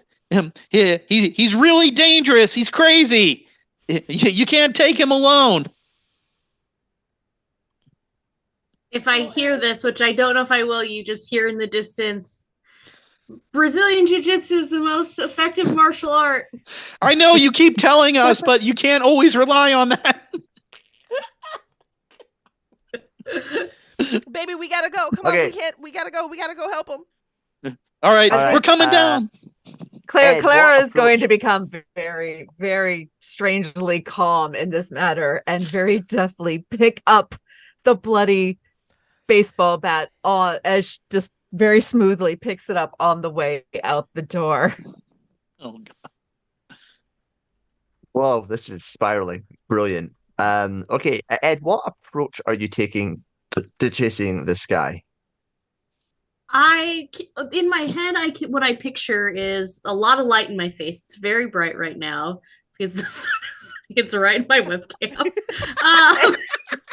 So it's oddly light shining in my eyes. But I also picture Ed, the large redheaded man, just running in the only way that you can all picture a very large redheaded man running. It's not graceful. My dex is a 35. I'm just doing the best I can. I have my hand on my pants at one point in time, and I'm just trying to get after him. Excellent. One of the options in the chase scene is an improbably high pulp chase begins across the city in pursuit of the NPC. So we're going to go with that one. It feels he like that. dives It feels on- exactly like Yeah, that. Yes, he dives onto a passing tram just as the doors are closing. What do you do? Oh, I want to. Oh, just as the doors are closing, can Yeah. I want to try to like grab my shoe and throw it so that the doors can't close and they pop back open because they've sensed that something's in there. Yes. Throw roll. Okay, because that's what it always comes down to in these games. A throw roll. Rolled a 2 Yes! under 20. So Yeah. So the shoe hits and it kind of comes in, closes, and it just opens up again. You still don't manage to get on because your dex is 35, but you do manage to jump on the back of the tram, and it's one of these modern trams. It's not one of these old ones. So you're just sort of holding on as the tram just bursts up the street. You're holding on to the side of this tram as it fires its way up Leith Walk. It fires its way up street and street. And what Street you're and doing street, is you yeah. head up street and street, yeah, heading for street and street. And then as you're heading up on this tram, basically, at the next stop, he runs out and you chase after him. He runs into the stairwell, running up it. You chase after him. He breaks out onto a roof. How do you follow him? panting. Panting. Oh, Lord, sorry. straight You up maybe the needed more than stairs. that. And then you mean you panting is a straight up dex roll. That is, I feel like it's panting, but I do want to like run up the stairs after him, and I do the thing where when you get to the top of the stairs, you kind of grab the handle so you can kind of swing yourself around to use your momentum to help kind of pull you up the stairs on those handles, 2 steps at a Yes. time. It's still a dex roll. I'm sure it is. You got this, baby. Come on. These cannot. We'll see if I can maintain Do it. 18 Yes. under 35. Yes. So I can, if you want, I can spend a luck to make it a hard success if that helps me. At all. No, you are going to catch this man on a roof in the middle of Edinburgh. He's standing there. He's panting. You've broken out. It's one of the very few flat roofs. You look around, and the skyline of Edinburgh comes out behind you. To one side, this mountainous structure above you, Arthur's Seat, and the castle sitting on a rock above the city. To your other, the ocean looks out to the side of you. You see sea, mountain. You are caught between it and the port of Leith. You are standing. You have caught him. He is surrounded. He stands on the very edge of this building and looks back at you. Ed, what do you do? I want to tackle him if I can, because I don't want him to jump and get away. If I can, Okay. I want to run and grab him and pull him down. Try to get him to submit. Nice. He's 5 stories up and standing on the edge. Yep. It feels risky. Give me- It feels like a risky move. Yeah. Give me a psychology roll here. Just see, Ed, you're not great with people, so let's see if you can get a bit of a reading for his Rolled body a language right now. 93, so I'm really not great with people. Good. Over No. 30, so. It's never really been your strong point, understanding what other people are thinking. So when you approach this guy, it's quite clear he's never going to jump. That would be an incredibly logical. Oh. No. No, Give me a sand roll. 48, so that's a pass. I'll still take 1 for that. Yep. And as I rush to the edge, because I would like as he jumps, rush to the edge and kind of like, peer over. If there's not much of a ledge, I might even like get to my knees to peer over to see him. Yeah, he is. He's about 5. You're about 5 stories up, so he has splatted on the ground. And then I will fuck, and I'll rush down to see if I can either with my companions getting there or before I don't want the general public to get there and see me rifling through this guy's stuff. No. But By the time you're down there, there's already a crowd. Oh God. Fuck. That's okay. Things have. I want to get over and pretend like I'm doing like medical aid, but just grab whatever's in his pockets. This will be a hard stealth roll. Okay.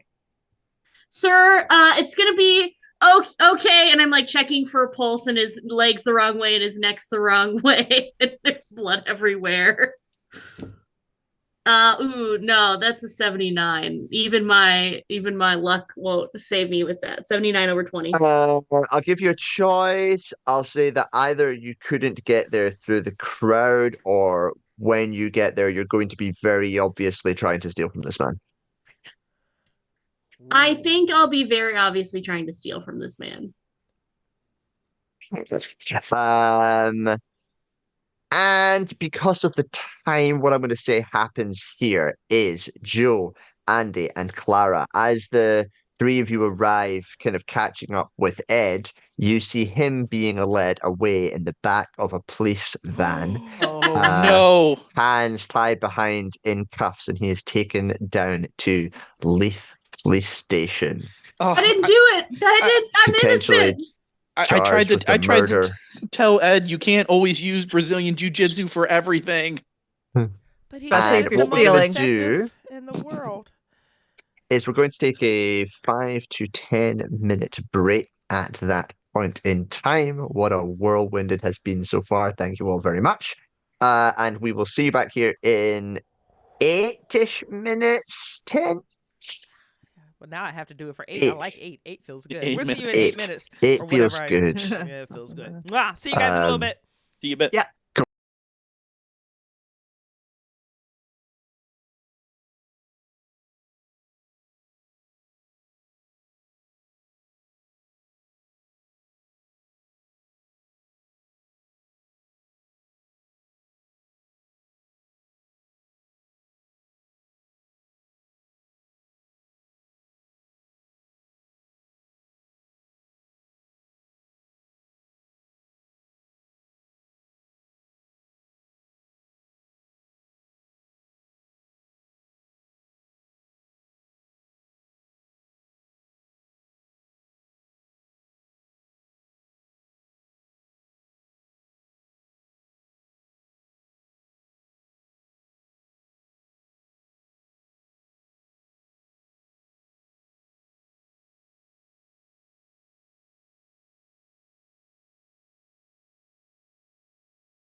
It's now around about 1 o'clock in the morning.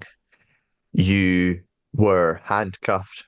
You were put in the back of a police van, and you were driven down to the police station at Leith Walk. You are in a incredibly bright room, which is really throwing you off, making you feel a little bit dizzy this time of night.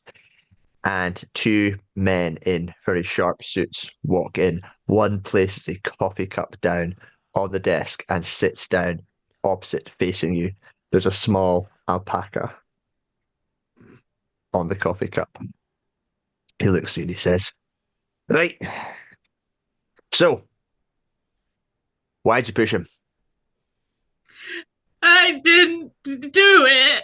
I didn't push him. He jumped, okay? I chased him and my friend's dead. And look, I know I say jujitsu is the most efficient form of fighting weapon, and my hands are weapons, but I didn't actually. I was going to try to stop him. I was going to tackle him, but he didn't. So you're saying you tackled him? No, I'm saying Is that I why didn't. he fell off the building? I'm saying I didn't tackle him. Okay, yes, he ran and I chased him up there, but then I was gonna So tackle you him, but I was chased kind him of off. I was kind of out of breath though. So you aren't sure what happened, but you remember chasing him on the roof, and then somehow he fell. You can just ask my friends. Their name it's Clara, it's Andy, it's Joe. Just ask them all. Yeah, I swear they know what's happening. I think he killed a man, and I was just trying to help because the police hadn't arrived yet. But we definitely There's notified another them. body. Someone, How many people have you my killed friend, tonight, I exactly? haven't killed, and you're one of them. I know you're one of them. Oh, so I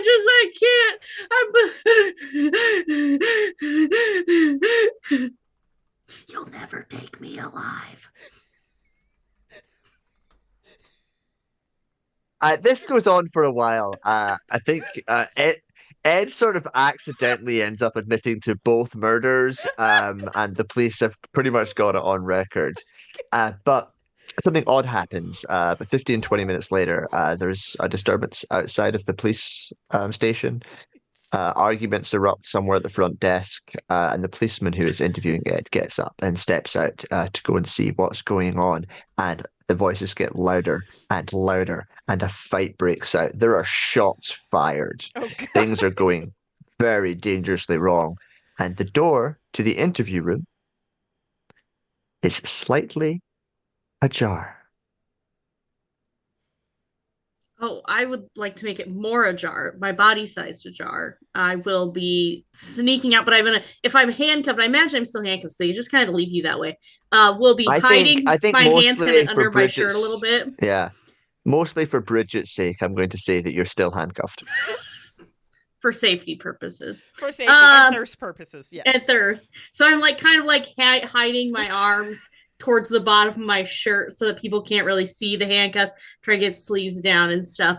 So what you do is you walk just like I do at work. Walk confidently as if you have a purpose. You eyes up. You look forward.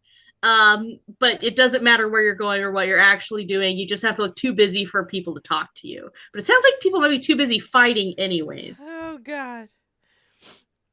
And Ed, as you basically bolt out of this police station, which is a small riot going on in it, and back into the streets, where do you head to lie low for the rest of the evening? Do you go home? Do you head to Joe's? Do you head to Clara's? I would probably head to actually I saw Clara or no, because I bolted before Clara popped the lock, so I don't. But okay, so my significant people, Andy fixes my stuff when it breaks, and I feel like my shit has proverbially broken right now. And actually, if he can fix stuff, he can break stuff. So maybe he can break these handcuffs. I will go to Andy's place.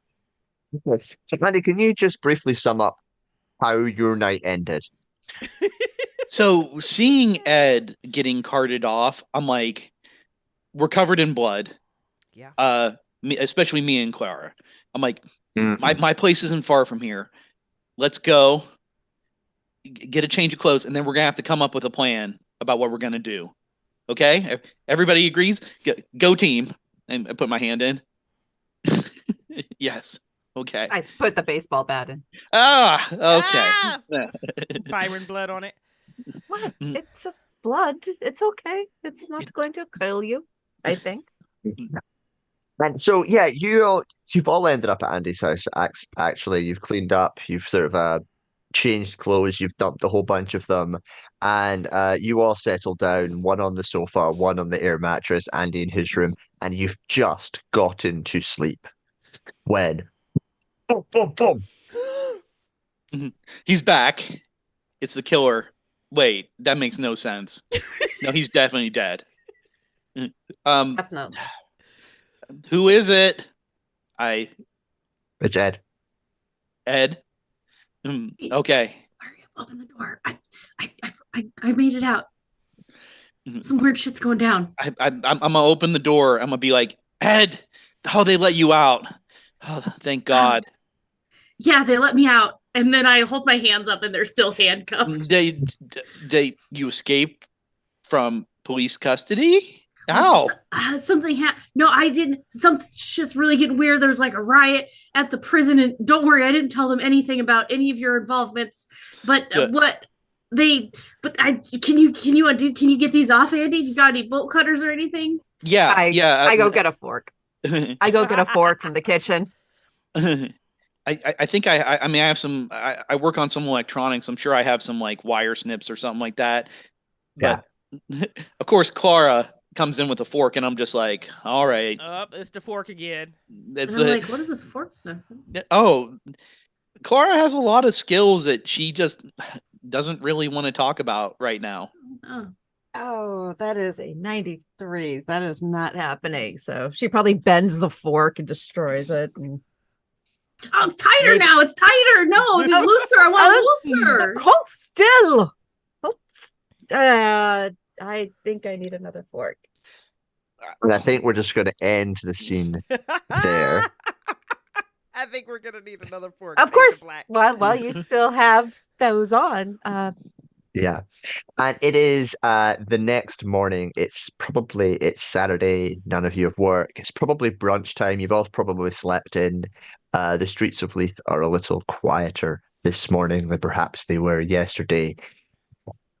And the four of you have met up back at the back at the gaming shop, just to sit down, have a drink, catch up, make plans for your next move. So the sun streams in through the large windows at Ancient Robot Games. Morgan is behind the desk. He's managed to clean the place up. No thanks to you lot who just wandered off, by the way. And you, are catching up and making plans. What is your next move, investigators? I'm putting the kettle on first. A good cup of tea. Just as long as it's not coffee. No, so it's not coffee. Yeah, we don't want the coffee. No, it is. I mean, the police aren't going to help us. They just want to put Ed in prison. I think we got to figure out about this coffee. It's the one thing that seems to fit together, as crazy as it is. Maybe they're putting rabies in the coffee. I mean, I don't know how that would work. Or drugs. Or their mushrooms, like the old witch trials, like everybody's super high on mushrooms or something. Maybe it has to be something that's inhibiting control, or that's like, maybe it's a hyper stimulant. Like coffee's a stimulant, right? Maybe their formula is off. We need to get to that. We need to get to that store. When the coffee goes too dark. When the coffee goes too dark.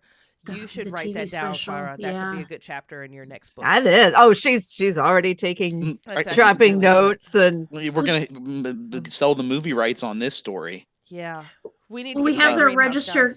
We have their registered business address. It's probably not where the greenhouse is, but maybe it's a good lead. Also, I think that they were just so we're on the same level. Some guys with Alpaca coffee mugs visited me in prison, and that's who I didn't tell about you. But so I think that they're in on it. I think the police are in on it for sure. And also, just has anyone seen the news? Is there just like riots breaking out all over town today? Oh yeah, flip on the TV. There we go. Flip on the telly. There's no TV in here, but you could check your phones, I guess. That's what we do. Oh, Ah, there we go. Oh, Joe doesn't. Oh, wait, I You're can't. not convinced Joe even has Google on her phone. She has a phone that literally can do text messages and incoming, outgoing calls. It has I've- the latest generation iPhone, so I am I'm very draped over quickly Ed. and fancily. I would check, but I think my phone is still back in the old apartment with the dead guy. I'll Well, give we you a can luck make it roll to work. determine whether or not you picked it up. I Ooh, think I that's might. fair. I may. I'll take that. I may have been too busy just following blood trails, but we'll see. Oh no, I okay. actually had the forethought to be able to pick it up, just barely, but I did. I think you went back this morning and picked it up, Oh God. which was terrifying and dangerous. I got it before Um, everybody.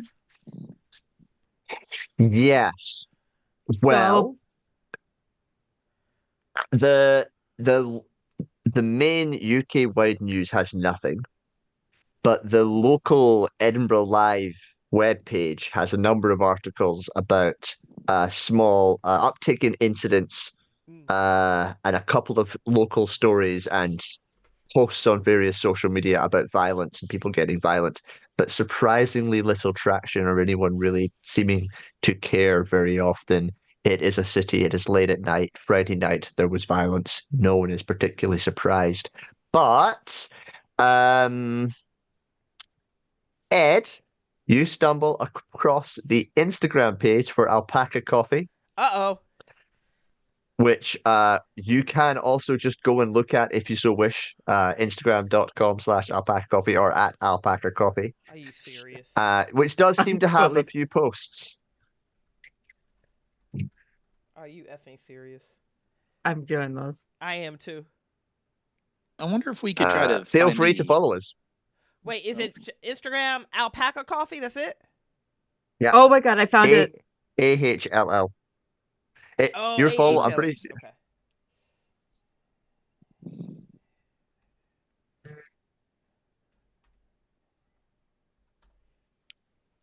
Ah, the building. We now know where to go. Summer Hall. Oh, perfect. Is it a big greenhouse or It looks like more of a classic. Looks like an old building.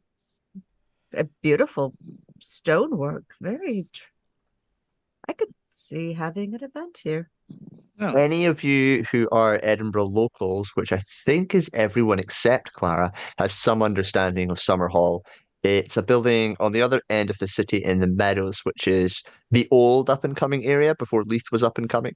And it's actually the old veterinary school that was saved and is now a set of quirky spaces for all sorts of weird artisanal ideas, performance spaces. There's a cafe, you can hire an office. It's a really cool building.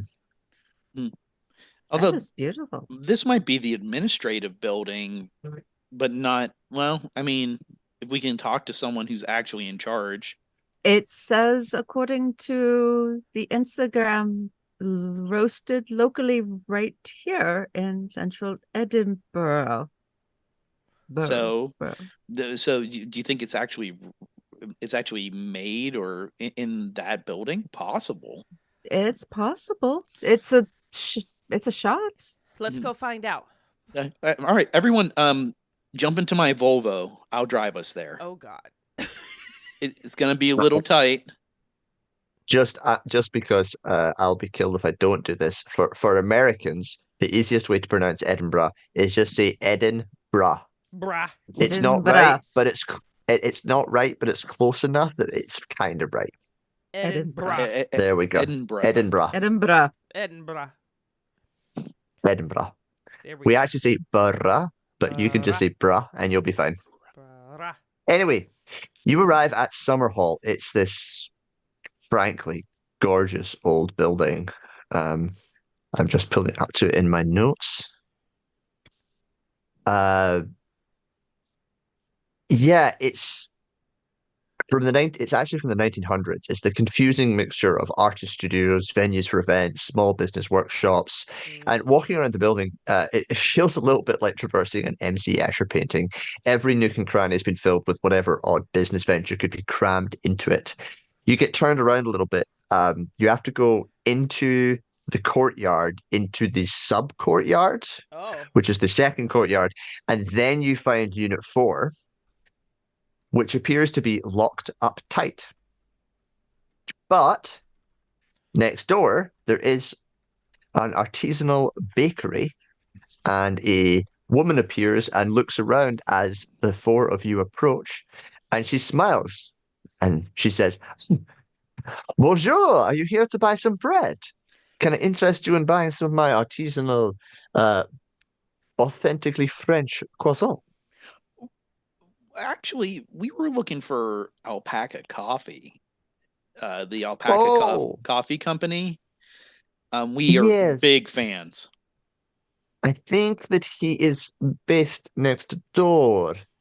The man, Dougal, yes. No, I have not seen him in some weeks, I'm afraid. Oh, so nobody's Mhm. been coming to even look at to even like open up the place, or no one coming in and out at all? He comes around maybe once a week, but I don't think he works here, no. Huh. And no other staff either. Not that I'm aware of, but we are open for business if you're interested. It is the perfect time for a croissant. Could I interest you in I am. Actually, I am very I'm- interested. And I am going to go and start ordering plenty from her. And I'm going to make sure I pick up a fork that she has ready and hand it over to Clara as I keep her distracted. I would like to Brilliant. try this. I I'm want to try this. Can I get 2 of those? Here's a fork to you. And I'm going to try to keep Is her this attention on me while they go that way. are you hopefully. being charming here? I think it feels charming. I am being exceptionally charming. I'm also trying to be very stealthy about this entire communication protocol and what I'm implying. Okay, so the thing is, someone asking to look at her wares and buy things from her, that's a definite bonus die on this charm roll. Oh, listen. Don't threaten me with a good time, keeper. Oh, that was a 23 already. 23 is going to be the lowest. I am very charming. That is a hard success for me. Excellent. You learn that her name is Bernie Laws. You know that she is half French. You know that she loves to sell her croissant. You try some of them. She explains her baking methodologies. You get into it. You talk about your baking methodologies, what you do. You're a bit of a baker too, not to this level, but you know, you dabble sometimes and you've tried some French cuisine before, but you've never been able to quite get the texture. You go off. Clara, I believe that you're about to make a lockpick roll. I do believe I am. Someone's handed you a fork, and that's how you do it. And I will, as the baker is distracted, will slip out the door from the bakery and go find the front door to the coffee. Oh, that's beautiful. I like Yes. that. And I'm actually going to drop a little bit more luck, and I'm going to make that a hard success. Here Let's we do go. this. This is the way. Just a few All more right, okay. points. Just to. With that hard success, I think we can get through this nice and quick and easy with that. So you quickly slip into this office. It is completely silent. No one notices you. Andy and Ed are on lookout. You step in. With that hard success, I'm not going to make you do any more rolls here. This place is abandoned. There is a whole bunch of letters addressed to Alpaca Coffee Company Limited on the floor. There's a few sent to a man whose name is Dougal. Dougal. What did I call him? McCain. That's it. Dougal McCain. Address. So you've got Dougal McCain, you've got Alpaca Coffee Company Limited, but this room is not being used. It's a small office. There's a desk, and in one of the drawers, there's an old iPad, which appears to have a cracked screen, which seems to not turn on when you try and turn it on. There is nothing else of interest here in this building. You sneak out, and the four of you head off out of this place. Joe with like a bag full of croissant and pain au chocolat. Oh yeah. Oh, fresh. Anything she had. Delicious. I will say, just as an in-story note, It wasn't bullshit. She genuinely loves connecting with other people, and with everything that they've been through, this was actually a delight for Joe. Can I have I'm some grabbing sand one of back? those. I'm grabbing one of those chocolate pens. Joe, I'm going to just, Joe, give you one more thing because I think you chatted a little bit about the coffee company and you got a picture of Dougal McCain. Which I am going didn't give you as a handout, so I'm going to put it inside the Alpaca and the Coffee Discord. Oh, it has its own Discord too? No, just the Discord channel in Symphony, Oh, Alpaca in and the Symphony. Coffee. Got it. Okay. Right where Morgan was too? All right. Yeah. Is he stunningly gorgeous as well? Hey guys, I got a picture of the owner there. Dougal? Okay.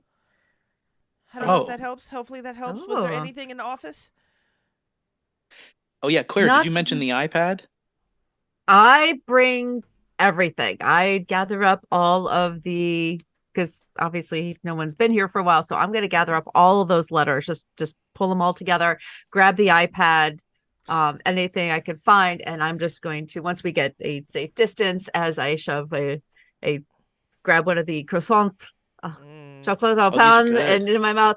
Oh, it's Buttery. warm too. This So is Oh, buttery. fantastic. definitely. And I will hand over the iPad to Andy and just hold out the pile of letters to everyone. I might be able to get this fixed.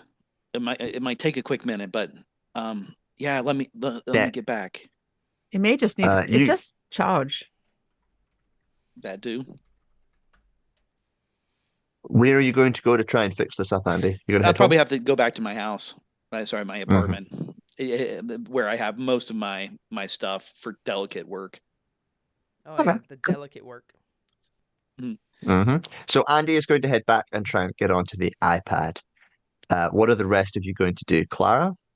I am going to sit munching on pastries with one hand and opening letters and going through all of the papers that I found from the office, seeing if we get a lead towards anything. Right. Ed? Ed works a bit with computers too, so I think he would want to try to help Andy in any way that he could. Cool. And Joe?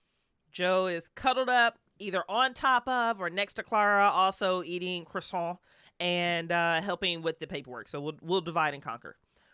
Beautiful. Hello, Okay, pastry so Mhm. let's go with an electronic repair for Andy. You're all in Andy's flat. Yeah. Andy, let's start with that electronic repair.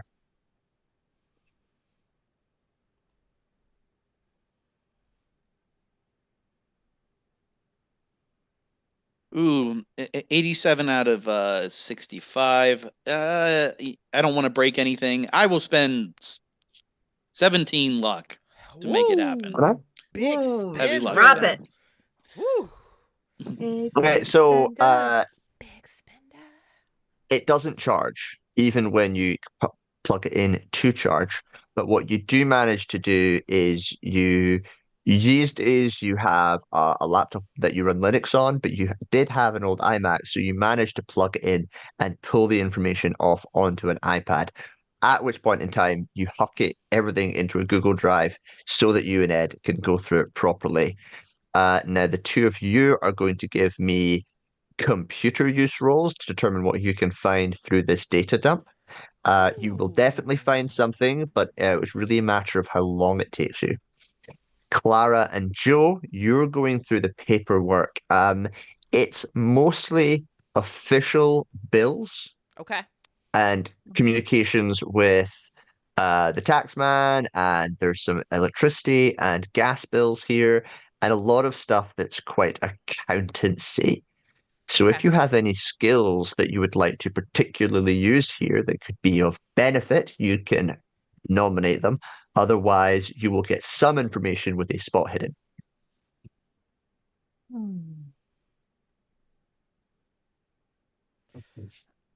I think I'm just gonna have to go with the spot. Can I bullshit a library use keeper? I was just thinking that. When you're throwing Great spaghetti minds. at the wall, honey. I can think of a way in which that might be interesting. So what we'll do is we'll go with the computer uses first. Andy, Okay. All right. Andy did not get his Oof. computer use with a 70 out of 35. So and I'm not Ed. doing. Ed passed with 44 under 70. Yeah. Good. Andy, it's Ed, can you roll AI for me? Artificial intelligence. Really? Sure. Oh, I do have that on there. Really? 45 under 70. Andy, as you're reading through this, just the sheer volume of information is quite intimidating to you. This is a little bit beyond your normal technical skills, and the coding and the programming you're a little bit out of your depth. Whereas Ed is quickly able to pull up the logs and understand what he's looking for, because these are conversations with a large language model, which seems to have been trained on a whole bunch of data, which Ed eventually manages to decode is all of the images of the weird old books in the file. So it's a bit confusing, but at a guess, Ed, you'd say that someone has managed to translate a bunch of old books and then use those translations to train a large language model, and then fed it a whole bunch more contemporary information from the web, and then tried to have conversations with it. Whoa. Ed, was that normal success in your AI? It was, but I could spend down to a hard. There would be something more for it if you wished. I'll spend down to a hard then. Okay. You think that this set of conversations they're a bit confusing, and he was clearly using this iPad to have the discussions. Mm-hmm. And at first he's having some simple discussions to see if he's managed to properly make a large language model work. He's playing around with the technology himself. But eventually he begins asking it questions to generate quick ways to make some money. And the suggestion Shit. from the AI is locally grown coffee. And he then asks it how one would go about it. And it comes back with some really confusing data that's incredibly hard to follow. And you sort of get the hang of, if he just bought generic beans and he passed them through this process, apparently it would make the beans taste incredibly good. Oh boy.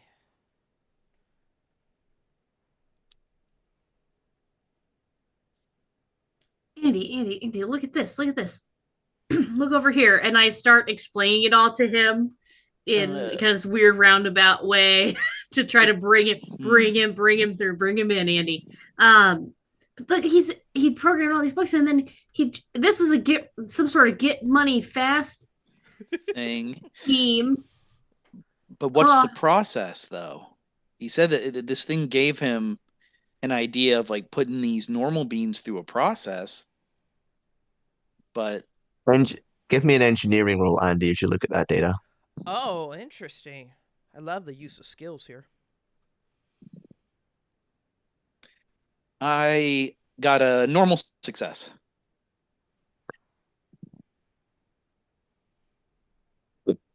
This is code for a virtual process. Uh-oh. That doesn't make any sense. That shouldn't be possible. Yeah, it's weird, right? Yeah. Yeah, that shouldn't be possible at all. What were my roles for my library uses? Ooh. Oh.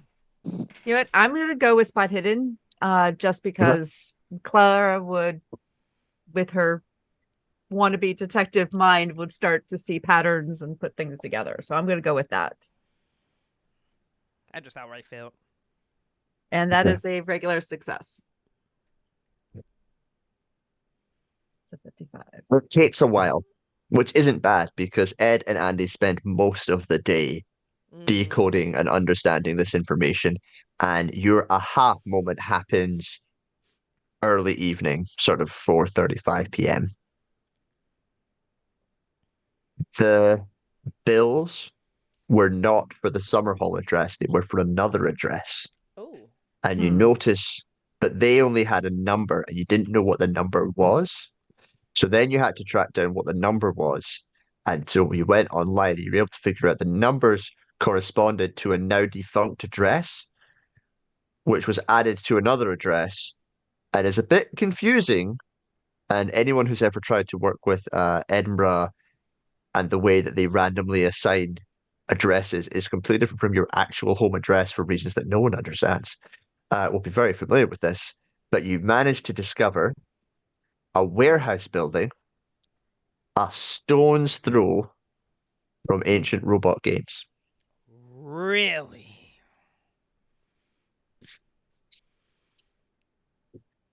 Wow, this is crazy. So it all originates just a short walk from the game shop.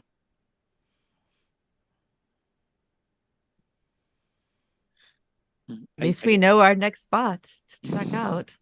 Yeah. We know where to go next. So what did you find?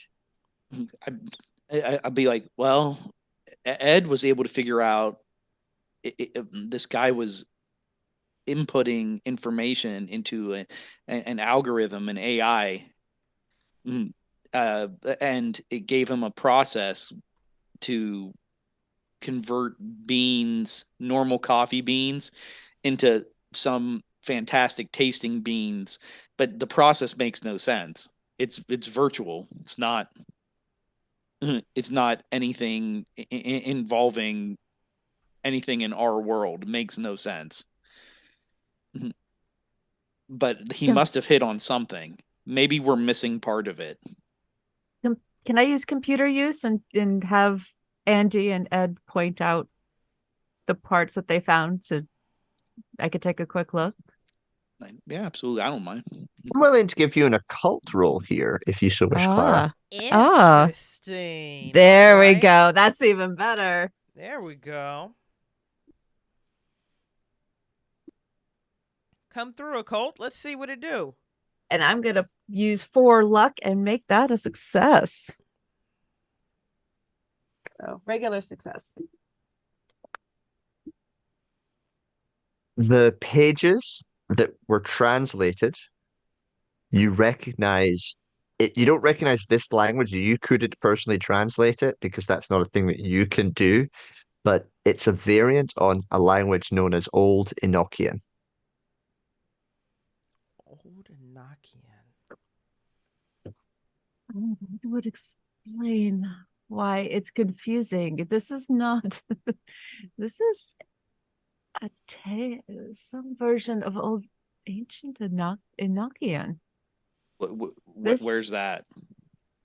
Here, I point out. Enochian's an ancient magic language. Yes, this is not. This is magical language. Magic. Well, if you say he was looking for a quick, rich, get rich quick scheme, get the English,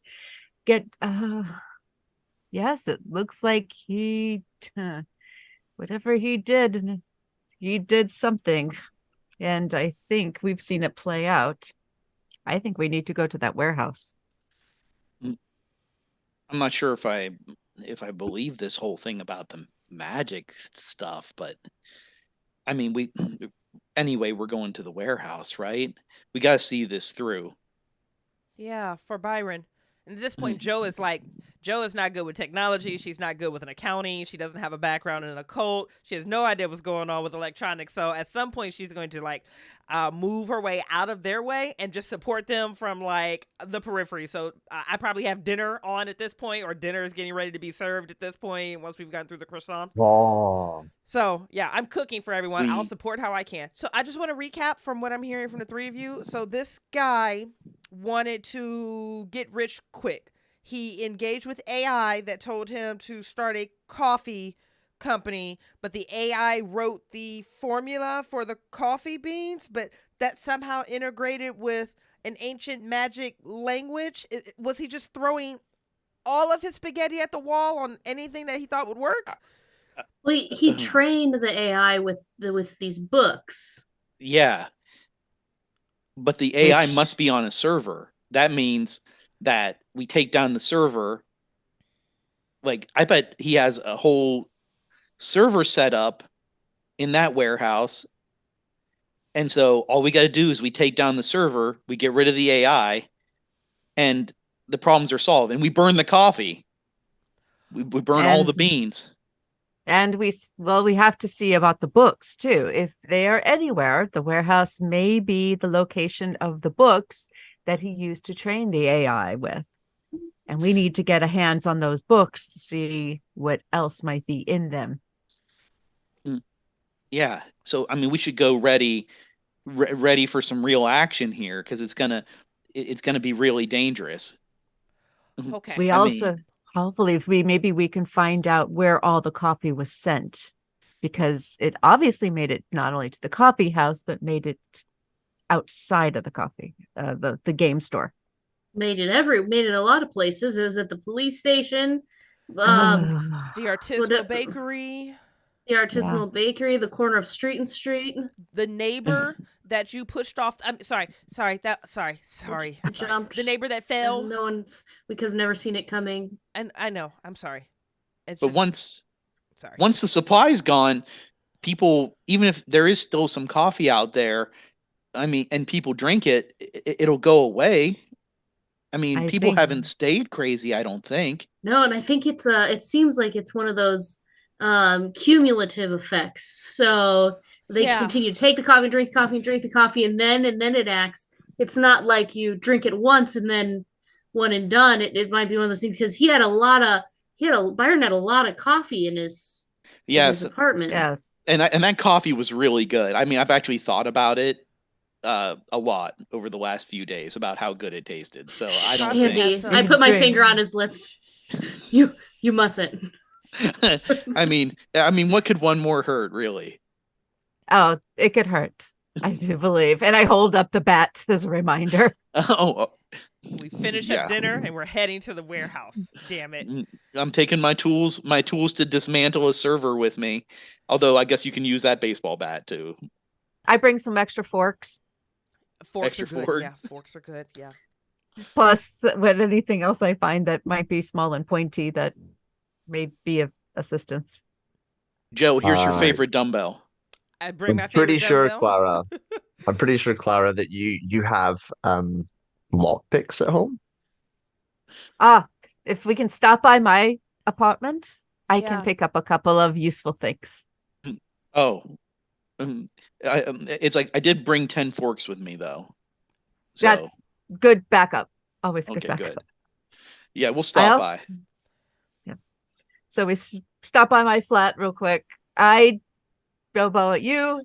2 minutes. I go change clothes, so I am not wearing bloodied clothes anymore, which are probably now stiff, and I will never get the stains out.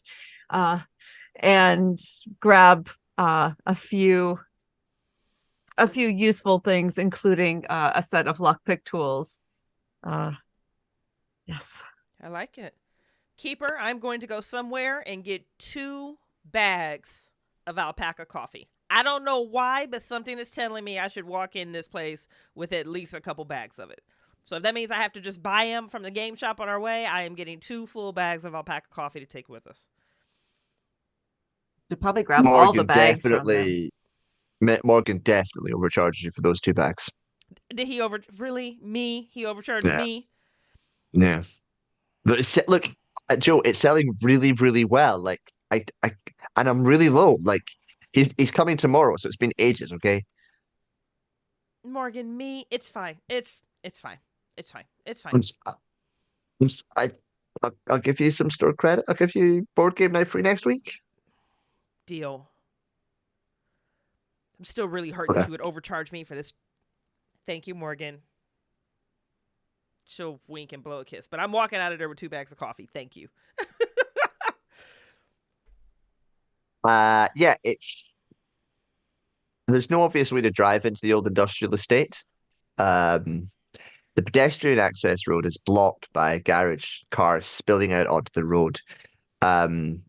You make your way through them, and it's one of those situations where you move past the cars that are being repaired. You get into these older cars that are falling to bits into this area, which should be a road you can drive across, but it's just covered in old cars, which you assume the local mechanics are using for spare parts. Okay. As you squeeze through here, you emerge into just another world. Piles of rubbish sit unattended. The few residents that you spot in the street don't give you a second glance as they wander in and out of the cracked, dilapidated, poorly signposted buildings. Any sense of order in town planning is just gone. As you're moving, Andy's just said, "Can I get a big can of petrol and a lighter before I go?" Yes, if you so wish. I may have some hairspray. Oh, There's nothing to stop you from getting a jerry can from the local petrol station. Damn Call of Cthulhu investigators always trying to burn some shit down. just in case. We'll see Hey. how it goes. You can't burn the coffee. Oh, yeah, if it And goes you airborne, find that your- could be interesting. Yes. And you find Me too. yourselves at this old building. It's an industrial site, maybe 12 by 10 meters in size, very, very cheaply built. There is a very rusty main entrance door, but on the side there's an industrial door which looks like it gets proper regular use. Around the entire thing is a chain link fence with barbed wire across the top. It is locked and you can't access it. Clara. I was about to say, we all I'm know. sure- Time we to all go. shine, Clara. If we so Uh, wish. Clara, you Yes. definitely will get through this. Give me a lockpick roll to determine if you get it done quickly or if it takes a little bit of time. Okay. Okay.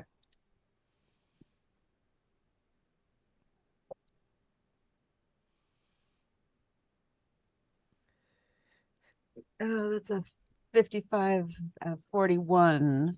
So I guess it's going to take some time. Yeah, and as you do manage to get it eventually unlocked, Andy is getting just a little bit more nervous. Oh, before we move forward, Uh-oh. anyone who got a decent night's rest, which is everyone except Ed, may regain 1 HP if you've lost any. There we go. I hate the fact that you're A even thinking about nice- XP right now, but whatever. And on top of that, you do need to reset your fifth because you are in a new day. Thank you all. Ooh. Now, let's move forward.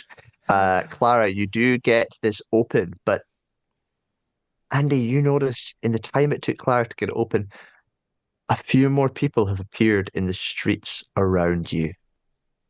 They look a bit bedraggled, frazzled, maybe. Probably with their hair done properly, they would look very suave and sophisticated, but they probably haven't slept. They've got dirty clothes. Quite a few of them have bruises or issues, like they've been in a fight, torn clothing, and they're just sort of wandering around, looking a bit confused, not really sure where they are. I'm like, Kind of just, yeah. Clara, I think we got coffee drinkers. Well, I need to keep working. I'll distract them somehow. I'm like, they're already completely out of their minds, but they're milling about. I don't know what. Just a few. Yeah, we don't want to activate them in some way. Sort I of mean, you're quite used to junkies MK being Ultra, around. MK Ultra coffee zombies. Right. I'm work. It's the coffee drinkers. They're I'm here. working as fast as I can. If I break this, we won't get in. So you step in, you pull out the padlock, and you open the chain link fence, and you are now in the grounds surrounding this warehouse. Okay. We better close it behind us, you think? Yeah. Or do you think we can harness the power of the coffee zombies? They How? will storm the building and destroy it for us. You mean, Maybe we keep that in our back pocket. Joe? You bought bags of coffee, right? I do. It's not brewed though. Do you think we could activate them on beans alone? Are you talking about like maybe we should just Waft. leave a trail? Waft, Joe. Leave a trail and get them to go cause a distraction in there? Would that work? So I'm not saying that's not a good idea. I'm just saying maybe we should get a little bit more information before we enact that idea. Yeah, no, but it's in our pocket. It's in our It's in our pocket. pockets. Yeah. Yeah. There's potential there, right? As I a just imagine keeper, I'd like to point Joe out throwing a that none bag of and my it bursting open in this swarm. I was thinking more she would just pour it out in a little trail and Yeah, we that's would what I just was kind of thinking follow too. behind with the beans at this point. Coffee bomb. They all just start running. As a keeper, I'd like to point out that none of my playtesters thought to weaponize the zombies. Okay, You're welcome. right. Always Symphony good. loves you. Always good to be on Symphony. Right. Always use what assets you have. You are standing in front of this warehouse building. It's not particularly large. There is this rusted main entrance and this much more modern looking goods entrance on the side of the building that looks like it's opened by some sort of key card. There's also dumpsters down an alleyway on one side. The walls facing you have no windows, and the roof is just over a story tall. It's not particularly tall. Okay. Maybe we'll close the door unless anybody has a problem with that. The Yeah. gate. The gate. Yeah, please. Fine. Yes. I'm like, should we check the dumpsters? You think they threw away anything of note in there, evidence or receipts? That'd Or be. Oh, They we're might have here. been. Once it's in the trash, it's public record. So oh, I mean, we're Hey, way that's beyond not- illegal yeah. now. No, I love Ed for just throwing that out there. After we forked our way into like 19 rooms, We but this broke is the moment in. it matters. we broke into a place so that we could dig through their trash. Trash, because that's Ed- public record. Ed is particularly sensitive to these things right now, having been in handcuffs for several hours, Facts. and you know, Just squealing to the police immediately. God, we'll I clear didn't the tell them dumpsters. anything about any of you. Yes, let's look through the dumpsters. Looking through the dumpsters, how long are you going to take looking through the dumpsters? Because some more of these coffee drinkers are appearing in the streets around you. 5 minutes. Okay. Feels good. Yeah, that feels like you get a fairly robust search through this big dumpster. Joe, you realize that you could easily climb onto the roof if you stood on it. The rest of you going through it, you realize that there's nothing of particular interest. There's an awful lot of thrown out cardboard, and some plastic, but nothing that's particularly piquing your interest as important. Everything does have a faint aroma of coffee. Oh. Andy, Ooh. as a coffee drinker, you're the only one that picks up on the fact that the aroma of coffee is a little different from that of the Alpaca coffee. It's not the same. It's not as good. This is a lower grade coffee. And you can find tell. bags of the lower grade coffee empty in the trash. Interesting. These are the generic coffee before it This goes is through the the- process. Costco coffee, if you will. This is the Do You know the they fake in Costco here? coffee? Yeah. Do you think they're using generic coffee? Like, there's no greenhouse. They're not growing their own beans. They're buying cheap generic coffee and and enhancing it somehow. enhancing it, infusing it in some way, and then repackaging and reselling it as Alpaca coffee. Yeah. They're probably doing something like, I don't know, putting trans fats in it. or just delicious. filling it with gluten. Bread's So fatty tasty. gluten. Fuck me. All those things that make things taste really good. High fructose corn syrup. Yeah. High fructose. fructose corn It's syrup. probably yeah. illegal. Probably illegal here though. But Yeah, well, they actually care about their dietary practices over there. I am going to jump just really fast. I'm going to bound from the ground to the dumpster to the roof in just one smooth motion. One, to see if there's any access up there, and two, if I can get from this, recon standpoint's elevated position, a body count on how bad we're looking on zombies right now. Okay, so you don't do parkour, Joe, but you hang around in a gym where they do parkour, and you've definitely done a bit of parkour in your time. Okay. So you easily just vault up, climb up, step up. No worries, you're an aerialist. This is meaningless to you, This is good. and you are now on the roof of this building. It's a corrugated iron with a very slight raise to it, but some of the corrugated iron is see-through plastic, and you could pull one of these aside and lower yourself down. It's a bit of a drop, but you could break in here without too much of a problem. Okay. And then quick count. How bad are we looking at swarm wise with the walkers, the caffeine walkers? It's a really good question. Give me a luck roll. That's not what I needed from you right now, Hedge, but a 9. There are some in the streets, but none of them are coming towards you yet. You have time. Okay. Quick head count on the caffeine walkers. I'm going to go back to the edge of the roof and lay down across my chest with like my shoulders, my arms hanging over. There's an access point up here. It's a bit of a drop, but I'm pretty sure I can help you guys through it. As you all look up, you just get a really nice shot of Joe's cleavage. I just thought to think about it. Excellent. Yeah. It's like we all enjoy that moment together.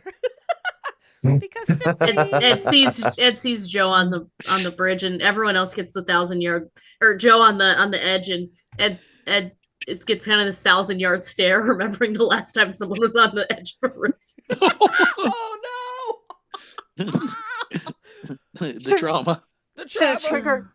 No trigger warning, Joe. What the? It was just yesterday. Sorry, I didn't. Joe forgot the trigger warning. He usually likes them. Do you guys want to come in this way, or do you want to go in through the back? I shall enjoy them twice as much for. Always Thank use you. the back door. Okay. So I'm usually a front door man, but this time, if you're asking us if we want to use the back door, I'm game. Okay.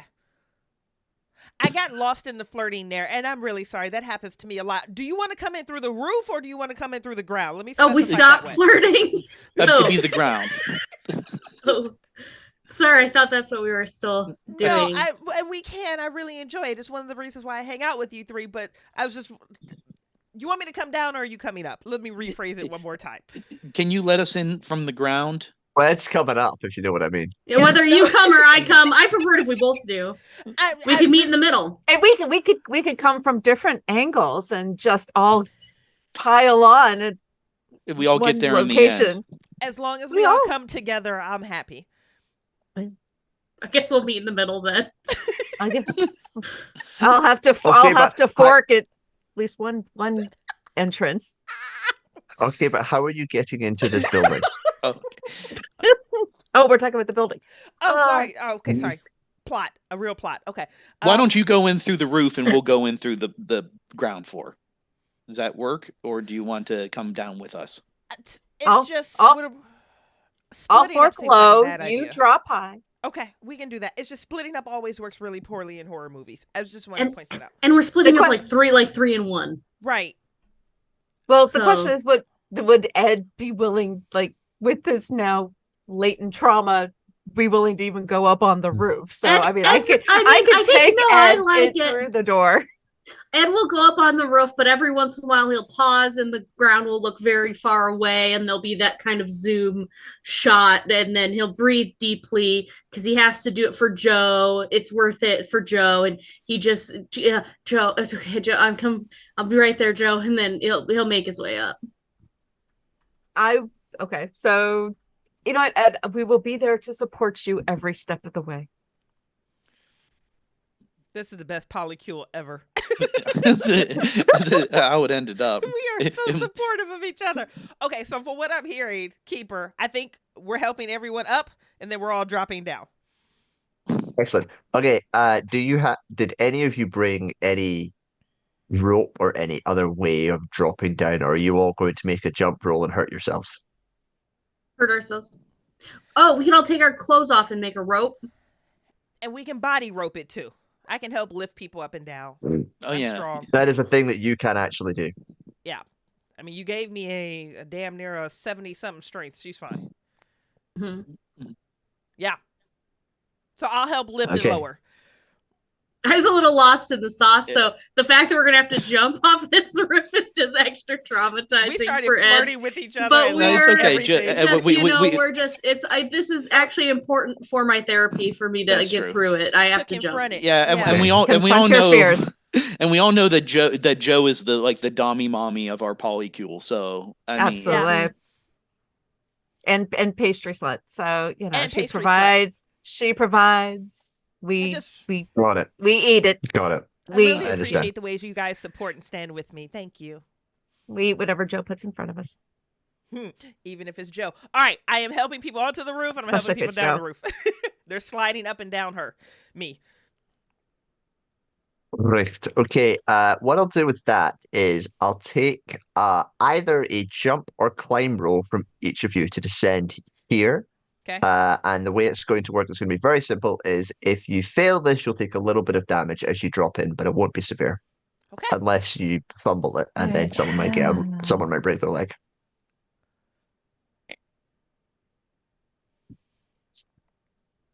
Yes. Ed passed. Joe passed. Oh. Yeah, with a heart. Yeah. Andy. Andy fail. Ooh. Andy, take 1d3 HP loss. Okay. I took one. I'm like, oh, Oof. Yeah, Ow. you just twisted your ankle when you landed. It's not too bad. And Clara? Yeah, I failed. I'm just any chance I could possibly do a follow-up dex just to see if maybe I can kind of roll through that complete mess at the bottom. I have no problem with you pushing this roll. Okay. Oh, You know- Jesus. Why not? Oh, God. Oh, that is much better. Yes, that's a 15. Okay. So yes, that helped a lot. Yes. Brilliant. Great. You land sort of awkwardly, and it looks like it's going to be really bad, but you managed to roll. No, you managed, as you fall, you basically fall into Joe, and you just get a face full of boob. Sweet. Mm. Okay. Oh, I'm sorry. There I'm we so go. sorry. No, don't apologize. I love when you do that. I do too. Joe, would you please post handout 5 for everyone? Coming at you now, baby. I'm gonna do. Okay, this is what you all see. So it's a small factory. It's about 12 by 10 meters. In one corner, there appears to be some kind of office space. Just outside it, there is a bunch of machines and a desk. A large area is cordoned off by a red line, which is just completely empty, and it is completely clear. There is nothing at all inside the red line area. On a desk beside the that area are what appear to be a stack of servers, just like Andy expected, as well as a monitor.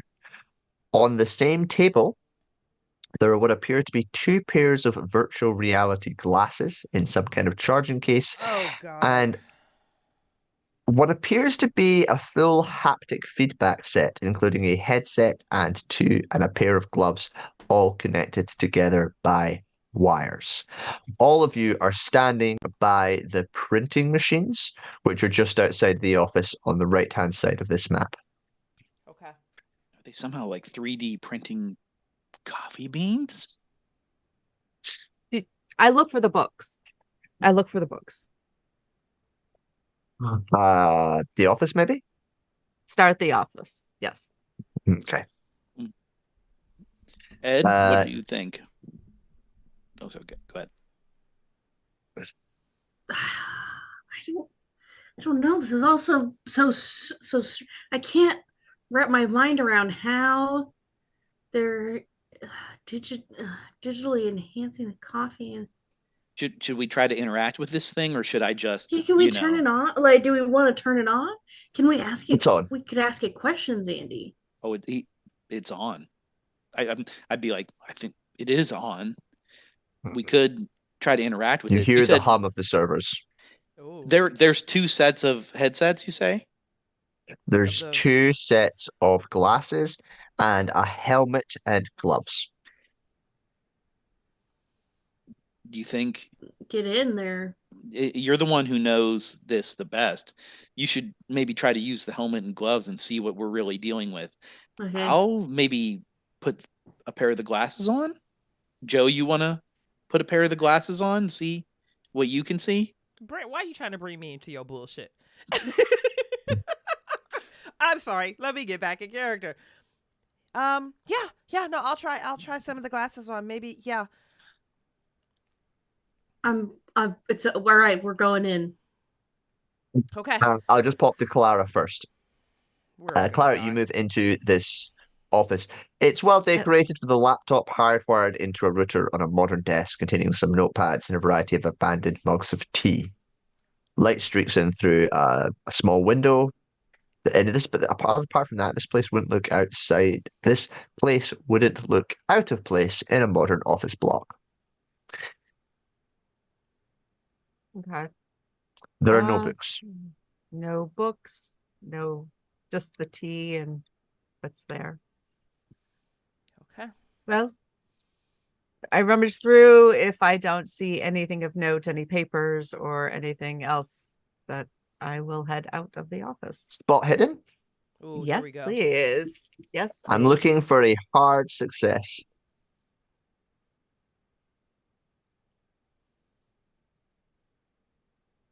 Oh, that is a 42. I'm running low on luck. Oh, it's the So, 11th it'll hour. be- Let's go. 42. That's 12 No. points. Oh, let's go for it. Are you 12 gonna points. do it? I'm Can't doing take it. with you. Can't take it with you. Yep. I 12 believe in you. dropping 12 points of luck on that one. So yeah, we're gonna go with a hard success. Oh God. Okay. You I saw pull some open a drawer, and inside you find a sticky note with his password. Ooh. I shall grab that sticky note. Again, do a very quick, make sure there is nothing else, pulling all drawers, opening, check the box of tea. Yeah, nothing else in here, but you can open up the laptop. The little password is there, and you're holding it. And it says Alpaca 316. Oh shit. Okay. So I pop in his password into the laptop. Brilliant. Let's go back to the other 3 of you. As you pull on your glasses or the headset, suddenly that random open space in the middle of the room that's like 12 by 6 meters in size, it completely changes. With the glasses on, you suddenly see what is there in the virtual space. It looks like a large laboratory filled with a complex set of glass and copper tubing with patchwork set of electronic liquid boxes. They all flow into and out of each other. It makes no reasonable sense whatsoever. It looks like something out of AI art. It's just so weird and so out of there. It is the most insane, crazy thing you've ever seen. You can see the coffee moving through and being changed and altered, going into these electronic boxes, coming out of every color, buzzing, being heated up and then cooled down and then recrystallized and then just just maddening set of glass tubes going all over the place. And in the middle of all of this, going into it and out of it, feeding these tubes, being fed by these tubes in every direction, there's this 2 by 2 meter box in the middle, and it appears to have a containment field inside it. Inside that containment field is a black, mesmerizing mist. Oh, It's augmented Can I reality. get a sanity roll from all three of you? you are welcome to mine for sure. A 1d4 if you fail. A 0 if you pass, because you Okay. were sort of expecting this. I passed. Okay, so you're now on the edge of this giant laboratory. Who's wearing the gloves? It's Ed. Yeah, Ed had the helmet and the gloves, Mm-hmm. and they were wearing the glasses. Yep. Yeah, so Ed, I think you failed, didn't you? I did. I took 4 loss. Oof. I think you actually move into it with that, and you're suddenly just reaching out and realize the haptic gloves mean that you can physically like touch these things and feel like you're interacting with this virtual space. And the two of you watch as Edge just walking in, touching these things, and seems to be able to interact with them as he moves Wow. into this space. And for reasons that you aren't entirely sure of, he's getting closer and closer to that containment field in the middle of the space. Ed, be careful.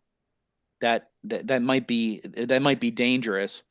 Can I? It's If Ed seems dangerous. like he's a little bit out of it, I would try to persuade him or something if I can. But You can just otherwise, talk to him. I just Ed, just be careful with that. I mean, Clara said that there's magic involved. I don't know if I buy it, but it's possible. Anything's possible. I mean, look at what we're seeing. This isn't real though, and it's like you said, it's augmented reality, but that's not. It's still fake. Like we're seeing this, but it's not real because we were in the real world, and it's not real. And I minored in chemistry in college, and I don't see. This is it's weird. None of this makes any sense. This isn't real chemistry stuff, which is why I'm like touching all of it and messing with things because I don't. It doesn't look like you said. It looks AI generated. It doesn't look like real chemistry stuff. No. But if it was just like weird, like why would it even need chemistry equipment if it's all just fakery? I mean, how is he doing this? This is very sophisticated stuff. But this could have been, I don't know, the safe practice run because it's in AR and not in real. But then how did he get the coffee? But Andy, I think that maybe the whatever's, I mean, what if whatever's doing the making people aggressive is it has to be that black stuff, doesn't it? Where is it coming from? What are they synthesizing to get it? What is it? I've never seen any chemical like it before. I don't know. Just Maybe as I should. Ed says that, Uh-oh. Ed just says that he stops right beside this containment field, staring into the tendrils. I feel like Ed would Andy. like like you do at a fish store where you kind of to see if it follows you. Oh, okay. You kind of like do a little. Yeah, that's exactly what happens, Ed. It's reacting to you. It knows you're there. Andy, I think it's alive. Look at it follows. Look, it follows my fingers like it. Maybe it's a representation of the or... AI. It's an algorithm or just programmed. It's pre-programmed response. Have you guys tried asking it? This is Joe from still back at the um, Have you guys just tried asking it? yeah. Hi. I will wave at it. Can you communicate with us, AI? have you touched the containment field? Oh, like I said, like at a fish tank, what you do is you kind of tip tappy on the glass, but not hard. The animals don't like that. You shouldn't tip tap on, but you kind of like run your fingers against the glass.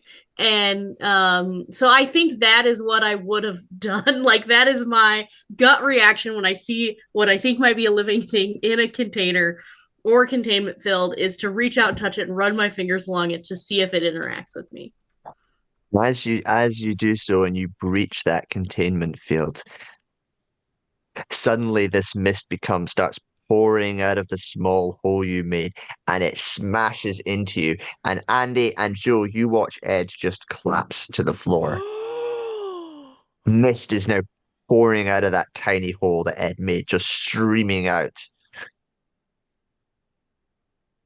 I go with my original plan. It's like I'm like okay, Joe, I'm shutting down these servers. It's like it's some kind of like feedback loop. Did something to Ed.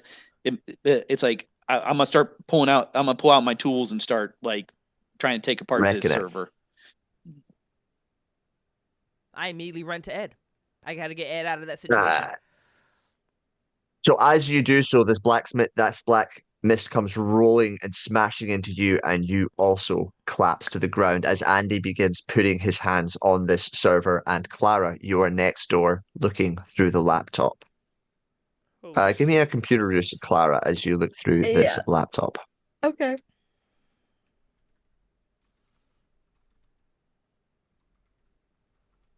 Oh, God. That is a complete fail. That is a 98. Oh, we're doing great in the 11th hour. Oh, You're not. What's your computer use? 50. 50. That wasn't a fumble, was it? Is it above 50 or 50? It's not a fumble. Woo. It's a 98. Yeah, 98 on the dice. There's no way. We're safe. We're safe. We're safe. We're safe. That would have been lovely. That would have been beautiful. It was no, you're just lost in all this data. It's a lot, and you're seeing all the chat logs and stuff, and there's way more now. And there's printing, and there's this program that appears to do 3D printing of beans in here, which you do not understand what that means. And you're not really paying attention. In fact, you are completely lost in the occult weirdness of all of this as Joe and Ed collapse to the ground outside. Joe, Ed, blackness is all around you. The two of you are standing on a bridge, looking down on a group of 5 people tied up on a train track in front of you. A black mist is slowly moving down the track towards you. Now, you are both aware that if one of you pushes the other off or you leap from the bridge you are on, the black mist will ignore the 5 people and come for you. But if you don't, the 5 people below you will die. What do you do?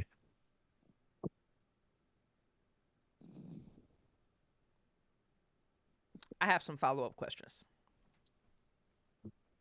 No. Do I know these 5 people? No. These 5 complete strangers? No. Do I have a sensation that a decision has to be made for us to get out of this particular space? Yes. If you hesitate, they'll just die.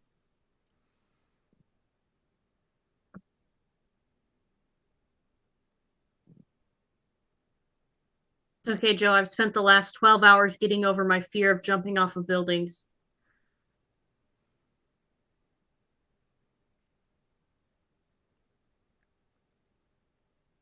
We have people that are depending on us, Ed. These people are Claire and Andy. No, we don't know these people. Even they're still depending on us. I'm really stressed and I'm getting really confused. I don't think either of us should die for these 5 people because Clara and Andy are somewhere 10, waiting on us. They're not 9, real anyways. You're right, Joe. They're not 8, real anyways. 7, They're not real. None of this 6, is real. We're still 5, in VR. None of 4, this is real. I grab 3, on the Ed as hard as I can 2, to make sure that they don't leap and 1. I don't leap. You watch as the black mist consumes those 5 people. Give me sanity rolls, both of you. Holy shit. I hope I failed this one, to be honest with you. Me too. And I did, proudly, with a 76. Blech, 32. Ugh. 1d6, please. Oh. Damn it. It's only a 1. What? No, it's Andy, a 4. It's you a are 4. busily It's a 4. 4. Andy, you are busily tearing apart this server. What's your role for that? Is that an electronic, or no, mechanical repair maybe? You want Electronic mechanical, repair. electronic repair? Electronic, Yeah. Okay. whatever your skill for this is, all of them are fine for me. Okay. Cool. I'm gonna do electronic repair. I got Okay. a hard. Actually, I might try to make it an extreme. I wouldn't bother here. I wouldn't bother. Okay, it's gonna be a hard though. Yeah. But you pull the power out and it just seems to keep running, which freaks you out. So you begin tearing it open. With your little screwdriver, you get it open really, really fast. You know exactly what you're doing. You like doing these things fast. That's part of the thrill for you, is how fast you can do this stuff. You rip it out, you find the internal battery, you pull it. And as you do, black mist begins pouring out of the CPU, just, and it consumes you, and you collapse to the ground. Clara. Joe, Yes. you are sitting in a JCB tractor.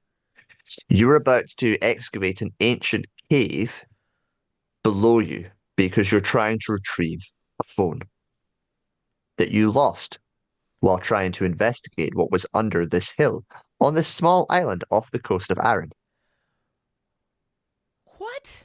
Suddenly, Andy and Ed, you are 2 investigative reporters. You know for absolute certain that the farmer cannot breach that ancient cave below, or he will unleash an ancient evil onto this world. The 2 of you break free from the forest cover below you, and you are running up this hill as this JCB tractor is about to break open this cave. Andy, you are holding a rifle. What do the 3 of you do? I'm going to yell. I'm gonna be like, Joe, you can't open it. It's evil. And then I'm going to try to take a shot at her engine. Andy, you got to do it. You got to shoot him. You got to take her out. Joe's my friend. I would never do that. Joe, you don't hear this. The wind is lost. But I see them coming to help me. They've always been so supportive of me. I'm gonna try to shoot the engine. He tries to shoot at you, Joe. He's shooting at you with a gun. Why is Andy why is he pointing a rifle at me? What? Oh God, this is like the last scenario where they have to. Did he just choose to kill me? Andy, if you're taking a shot with the rifle, I'll just take a dex roll for this. Okay.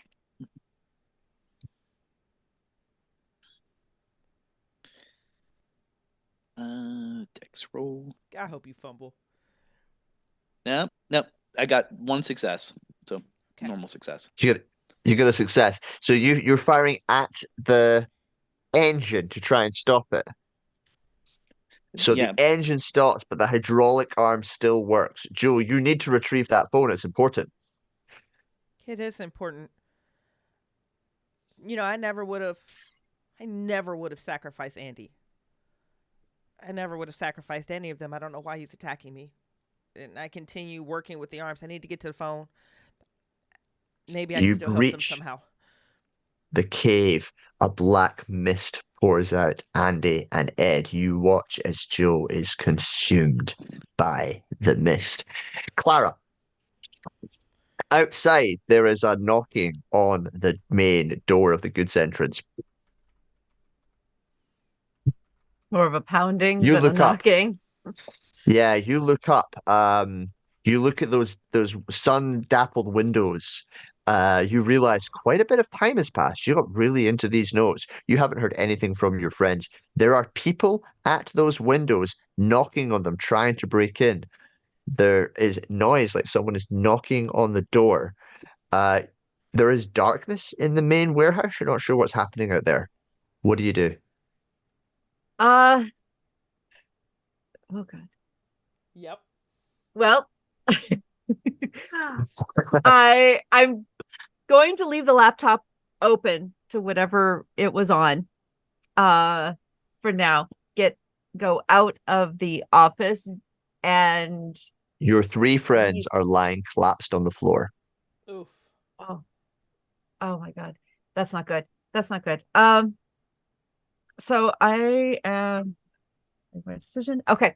I am going to go over to eeny, meeny, miny, mo. I am going to go over to Andy.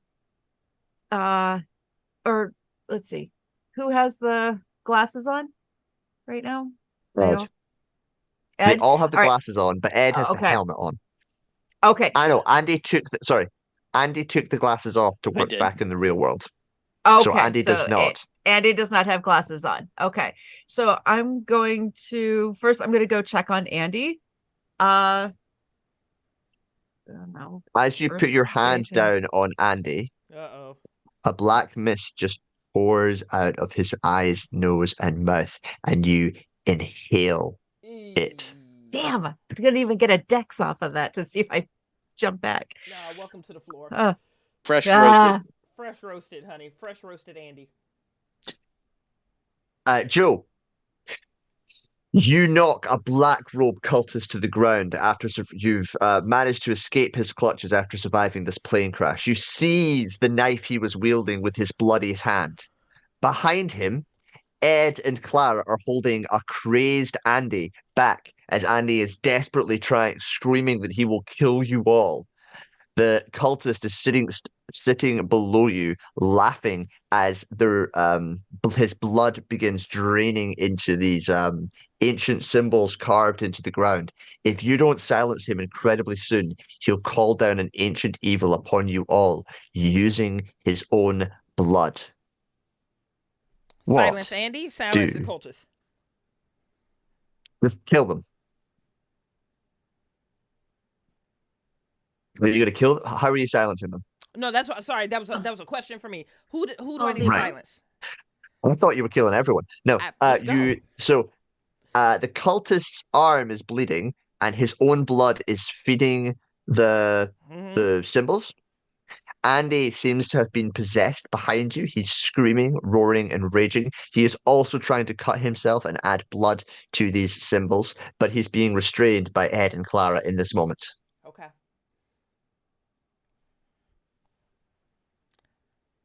I don't want to play this game anymore, so I'm not going to. Now what the fuck are you going to do with that robot thing? So you don't do anything? I do absolutely nothing. Beautiful. Ed, Clara, the cultist is laughing. His arm is bleeding out, and there is just blood filling up these symbols. Andy is trying to break from your grasp. What do you guys do? Joe, what are you doing? Stop him! You have to stop him. Andy, get your shit together. I'm gonna eat your faces. You could release Andy, and you could go and you could kill the cultist yourself if you wanted, or you could just watch as in a few seconds this ritual will be complete. You trust Joe to do the right thing or to do the wrong thing, but I'm trying to stop my very good friend Andy that fixes my things when they're broken from unfixing himself. Yeah, I will try to continue to hold Andy back as much as strongly as possible. Andy, is there anything specifically you want to try here? I cursed them and pronounce the name of the fell being I'm trying to bring into the world. And then I just stare at you and I just say, I'm gonna eat your souls.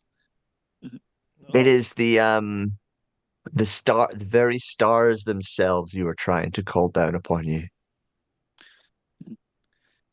He's like, you're all going to burn. The entire world is going to burn, and I'll And try as to he fight him does, off.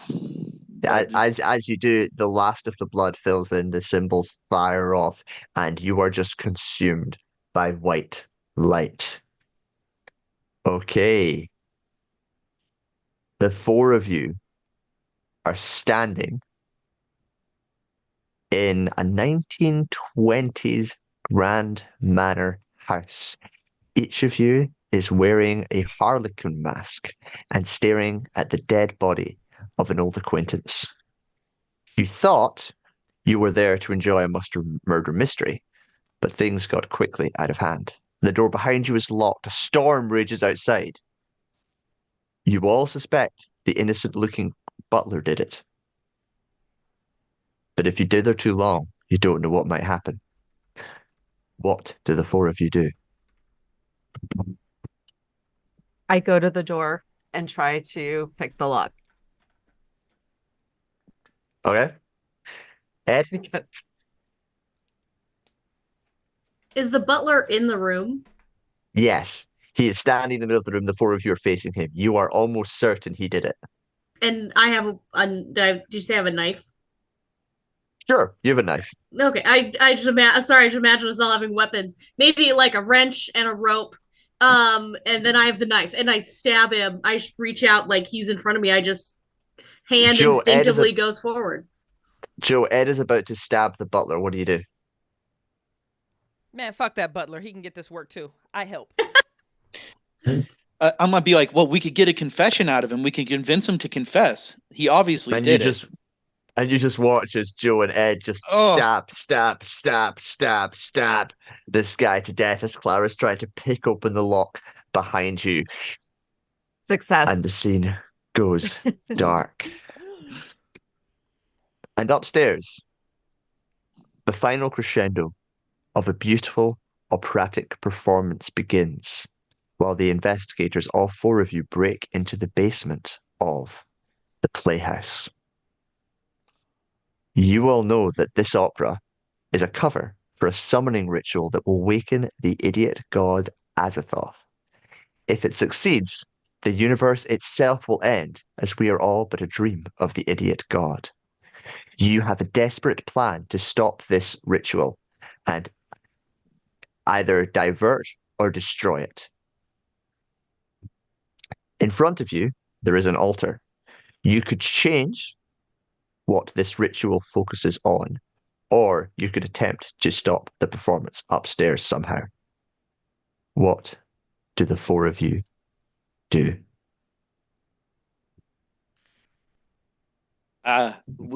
We should alter the ritual so that it kills everyone who's trying to do the ritual up there.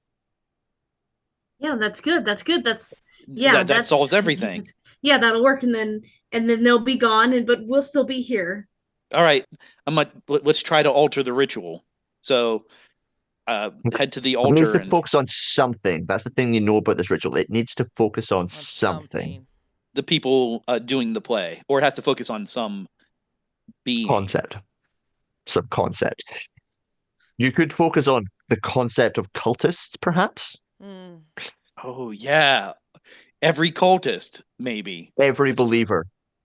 Yes. Oh. But we're believers. No, cultists. We're not cultists. Let's do it. Mm-hmm. We're gonna enact that ritual. I feel it. Can you feel it, everyone? Hold hands. Holding. Can I get power rolls from all four of you, please, and a group luck roll? Oh shit. Power. So I'm holding hands with apparently my polycule. I'm looking immediately to my left and my right, like, is this our new forever? There has to be a way that we can get out, Joe. We just have to keep trying. It passed on my POW. Pass both.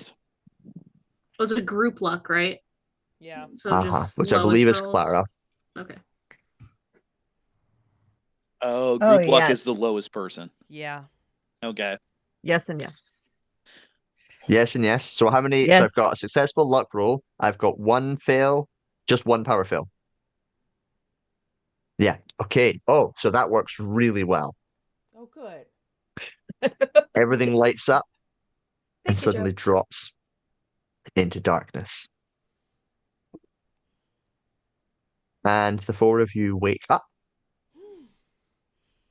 on the floor of this room. You were back in the warehouse, the destroyed servers in front of you. It's daylight outside. It's the next day. We killed it. We did it. I look to the Whatever windows. it was. Any sign of people? Any pounding? Any No. Coffee drinkers. Is the no, mist back in no that coffee containment? zombies? Coffee zombies. No. The servers are all dismantled, gone. I get up and You I go walk into out the office. I go into the office and I check the laptop. It's still there. Is it still on? Is the program still up? No. In fact, it's burnt out. It's like Oh, someone's shit. passed a really strong electric current through it. And it's eerily quiet.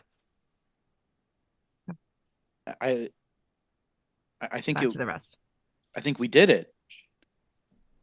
And the four of you make your way out into the streets where you see no one. And it takes about 15 minutes. You just get onto the main street, Leith Walk, before you see anyone. There's just a very few people walking by, and they all look dazed and confused.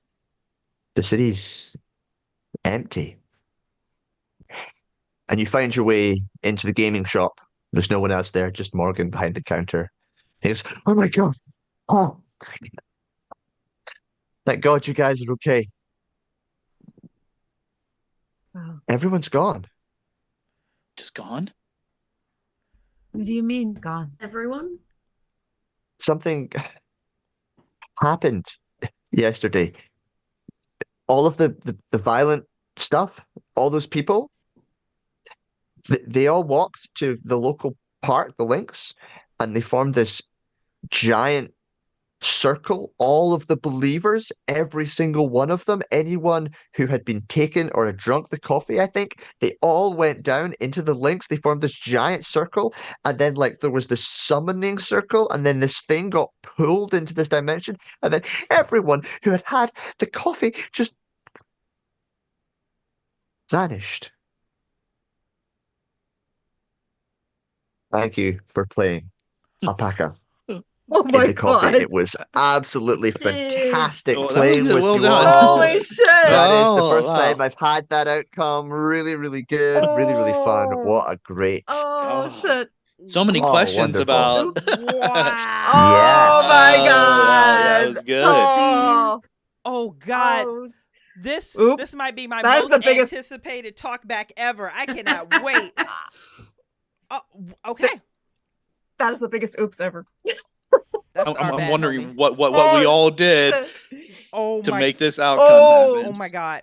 Holy shit. Oh God, now I can't wait to read Yeah. this scenario too. Oh, I have okay. So- And that, Friends of the Oh, my Symphony, God. is where our show ends for the night. Holy hell. Thank you to everyone who joined us live and or is currently watching the Thank replay. You are indeed the best part of waking up, and we sincerely appreciate you. If you'd like to hang out with us on Discord, there's a link in the chat, or you can just go to the website at symphonyentertainment.com to catch us on all of our socials. We are going to do this giveaway. First giveaway is going to be for, if I can pull this up successfully, this is going to be just the free copy of tonight's scenario. Let me pull the screen over here. Of tonight's scenario, Alpaca and the Coffee. So, this free PDF is going to Tuxedo Pengu. Are you still here, baby, or did you have to Hey. leave us? If Oh, not, they looks Well, like I they're. think tuxedos. I think so. Yeah, they Yay, just posted it. tuxedo. Said something so. Tuxedo, I Claps, need you claps. to email me, please, at Symphony. Yay! Yay! Congratulations! Email me, and I will go ahead and have Hedge send you that complimentary copy. The next winner that we're going to do is going to be getting the Alpaca bundle. This is Alpaca in the Sheepfield, Alpaca on a Plane, and now Alpaca in the Coffee. And that winner is, hey, what am I looking at? Pierogi? Pierogi. Pierogi on the rocks. Yay, Hey. Are you still here, Pierogi on the rocks? If not, I will try to hit you up on the Twitch Messenger. Congratulations, you are going to be getting a bundle from the creator and the keeper here. You're still here. Congratulations. Yay. Email me, babe, and I'll get you set up with that. And then there's going to be a third copy. You need to Discord me with circled alpacas from the cast flyer and let me know how many you come up with, and I'll go ahead and hand you that free copy or that free PDF copy of there. Closing out. Where am I? Giveaway is complete. Couple quick announcements. Symphony will not be streaming for the entire month of February. I took February 2023 off. I am taking February 2024 off. I will not be streaming. Yes. We will not be streaming. Thank you. For the entirety of February. So heads up on there. But man, March is coming in hot. We have already started the casting call for the Alien, the RPG. That's going to be run a mini series by Carl. And we got some more sexy stuff coming up. Sonatas, The Lounge. And then you guys are going to see more Alien, the RPG. You're going to be seeing, Miranda, you're in it. And I'm tired and I can't think of the game. What is Nate getting ready to run for us? Public access. Public access. I'm sure he's getting ready for it.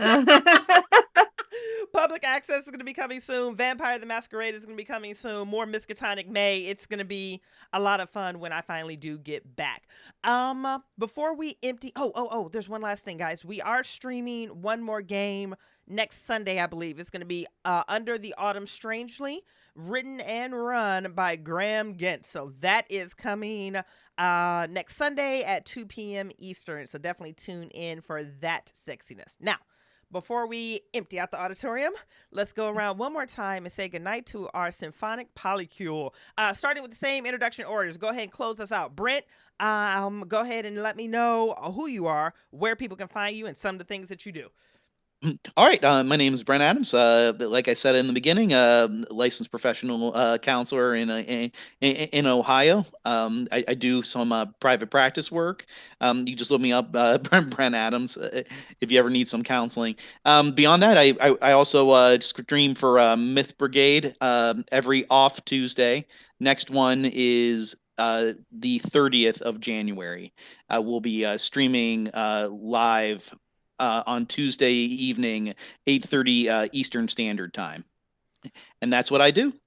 Amazing. I just threw that chat in there for you guys as well, so you can follow along. And I lost my copy, but I am back. Heather, hit us, baby. Who are you? Where do we find you? Some of the things you do.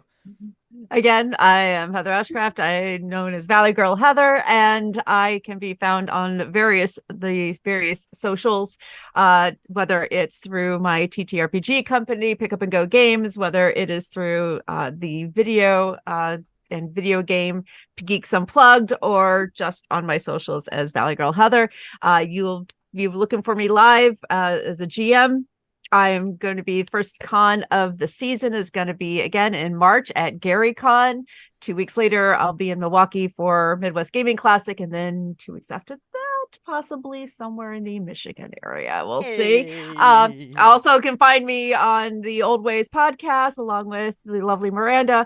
We'll be on our various things. So there's some stuff coming down the pipeline. If you'd like to see what new projects are happening, you can again find me on all the socials, the Old Ways podcast, or I'm currently working on a few other projects, particularly bringing Call of Cthulhu 7E in its simplified and all kinds of punny forms to NASCRAG for Gen Con this year.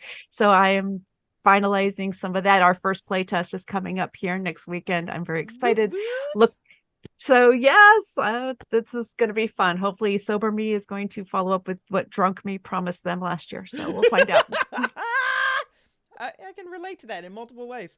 It's usually just me over delivering not sober and still struggling with life. Several shots at Jameson Orange got me this gig, so I don't know. We'll see what Listen, happens. we take our wins where we can find them, damn it. There we go. Absolutely. Miranda, hit us, baby. Tell us who you are, what you do, where people can find your sexy ass. Oh, thanks, Bridgett. It's me, Miranda. Don't Stop Me Now all over Discord. Probably on some that you're already on. It's a very incestuous space. I always say these horror tabletop RPG Discord servers. We're everywhere you want to be. Mostly over on the old ways, where I am a cast member and a storyteller. I have some fun stuff coming up there this year. So yeah, check me out over there. And I honestly, this was so much fun. I think I might run this for Good Friends of Jackson Elias, a weekend with good friends, because it was a blast. That's a massive compliment. Holy shit. And Hedge, close It is because I don't run Call of Cthulhu, Hedge. I totally need to I- run this. I need to run this for rules. people. Yes. I want to run it too. I'm struggling with the amount of compliments I'm getting. My name is John Hedge. Come and hang with me at the Miskatonic Playhouse. I hang in other places too. I wrote this Alpaca stuff, and it's really, really good if you're looking for something to get beginners into Call of Cthulhu. That's what it's for. It's modern. They're all based in Scotland because I'm Scottish and I do Scottish things. This one was me thinking about my local neighborhood as well as AI because I'm a geek like everyone here. And I really, really enjoyed that playthrough. Thank you so much. This was absolutely brilliant. Cast, thank you guys so much for literally spending time over on the Symphony. Your talent and your experience, and this was just an amazing, beautiful table, and I cannot wait to gush and flirt with you all in the talk back. Hedge, you've been ride or die since Symphony launched, and I just sincerely appreciate you for that. Everyone, we hope you have enjoyed the Symphony, and we look forward to seeing you again soon. Have a wonderful night. Bye, guys.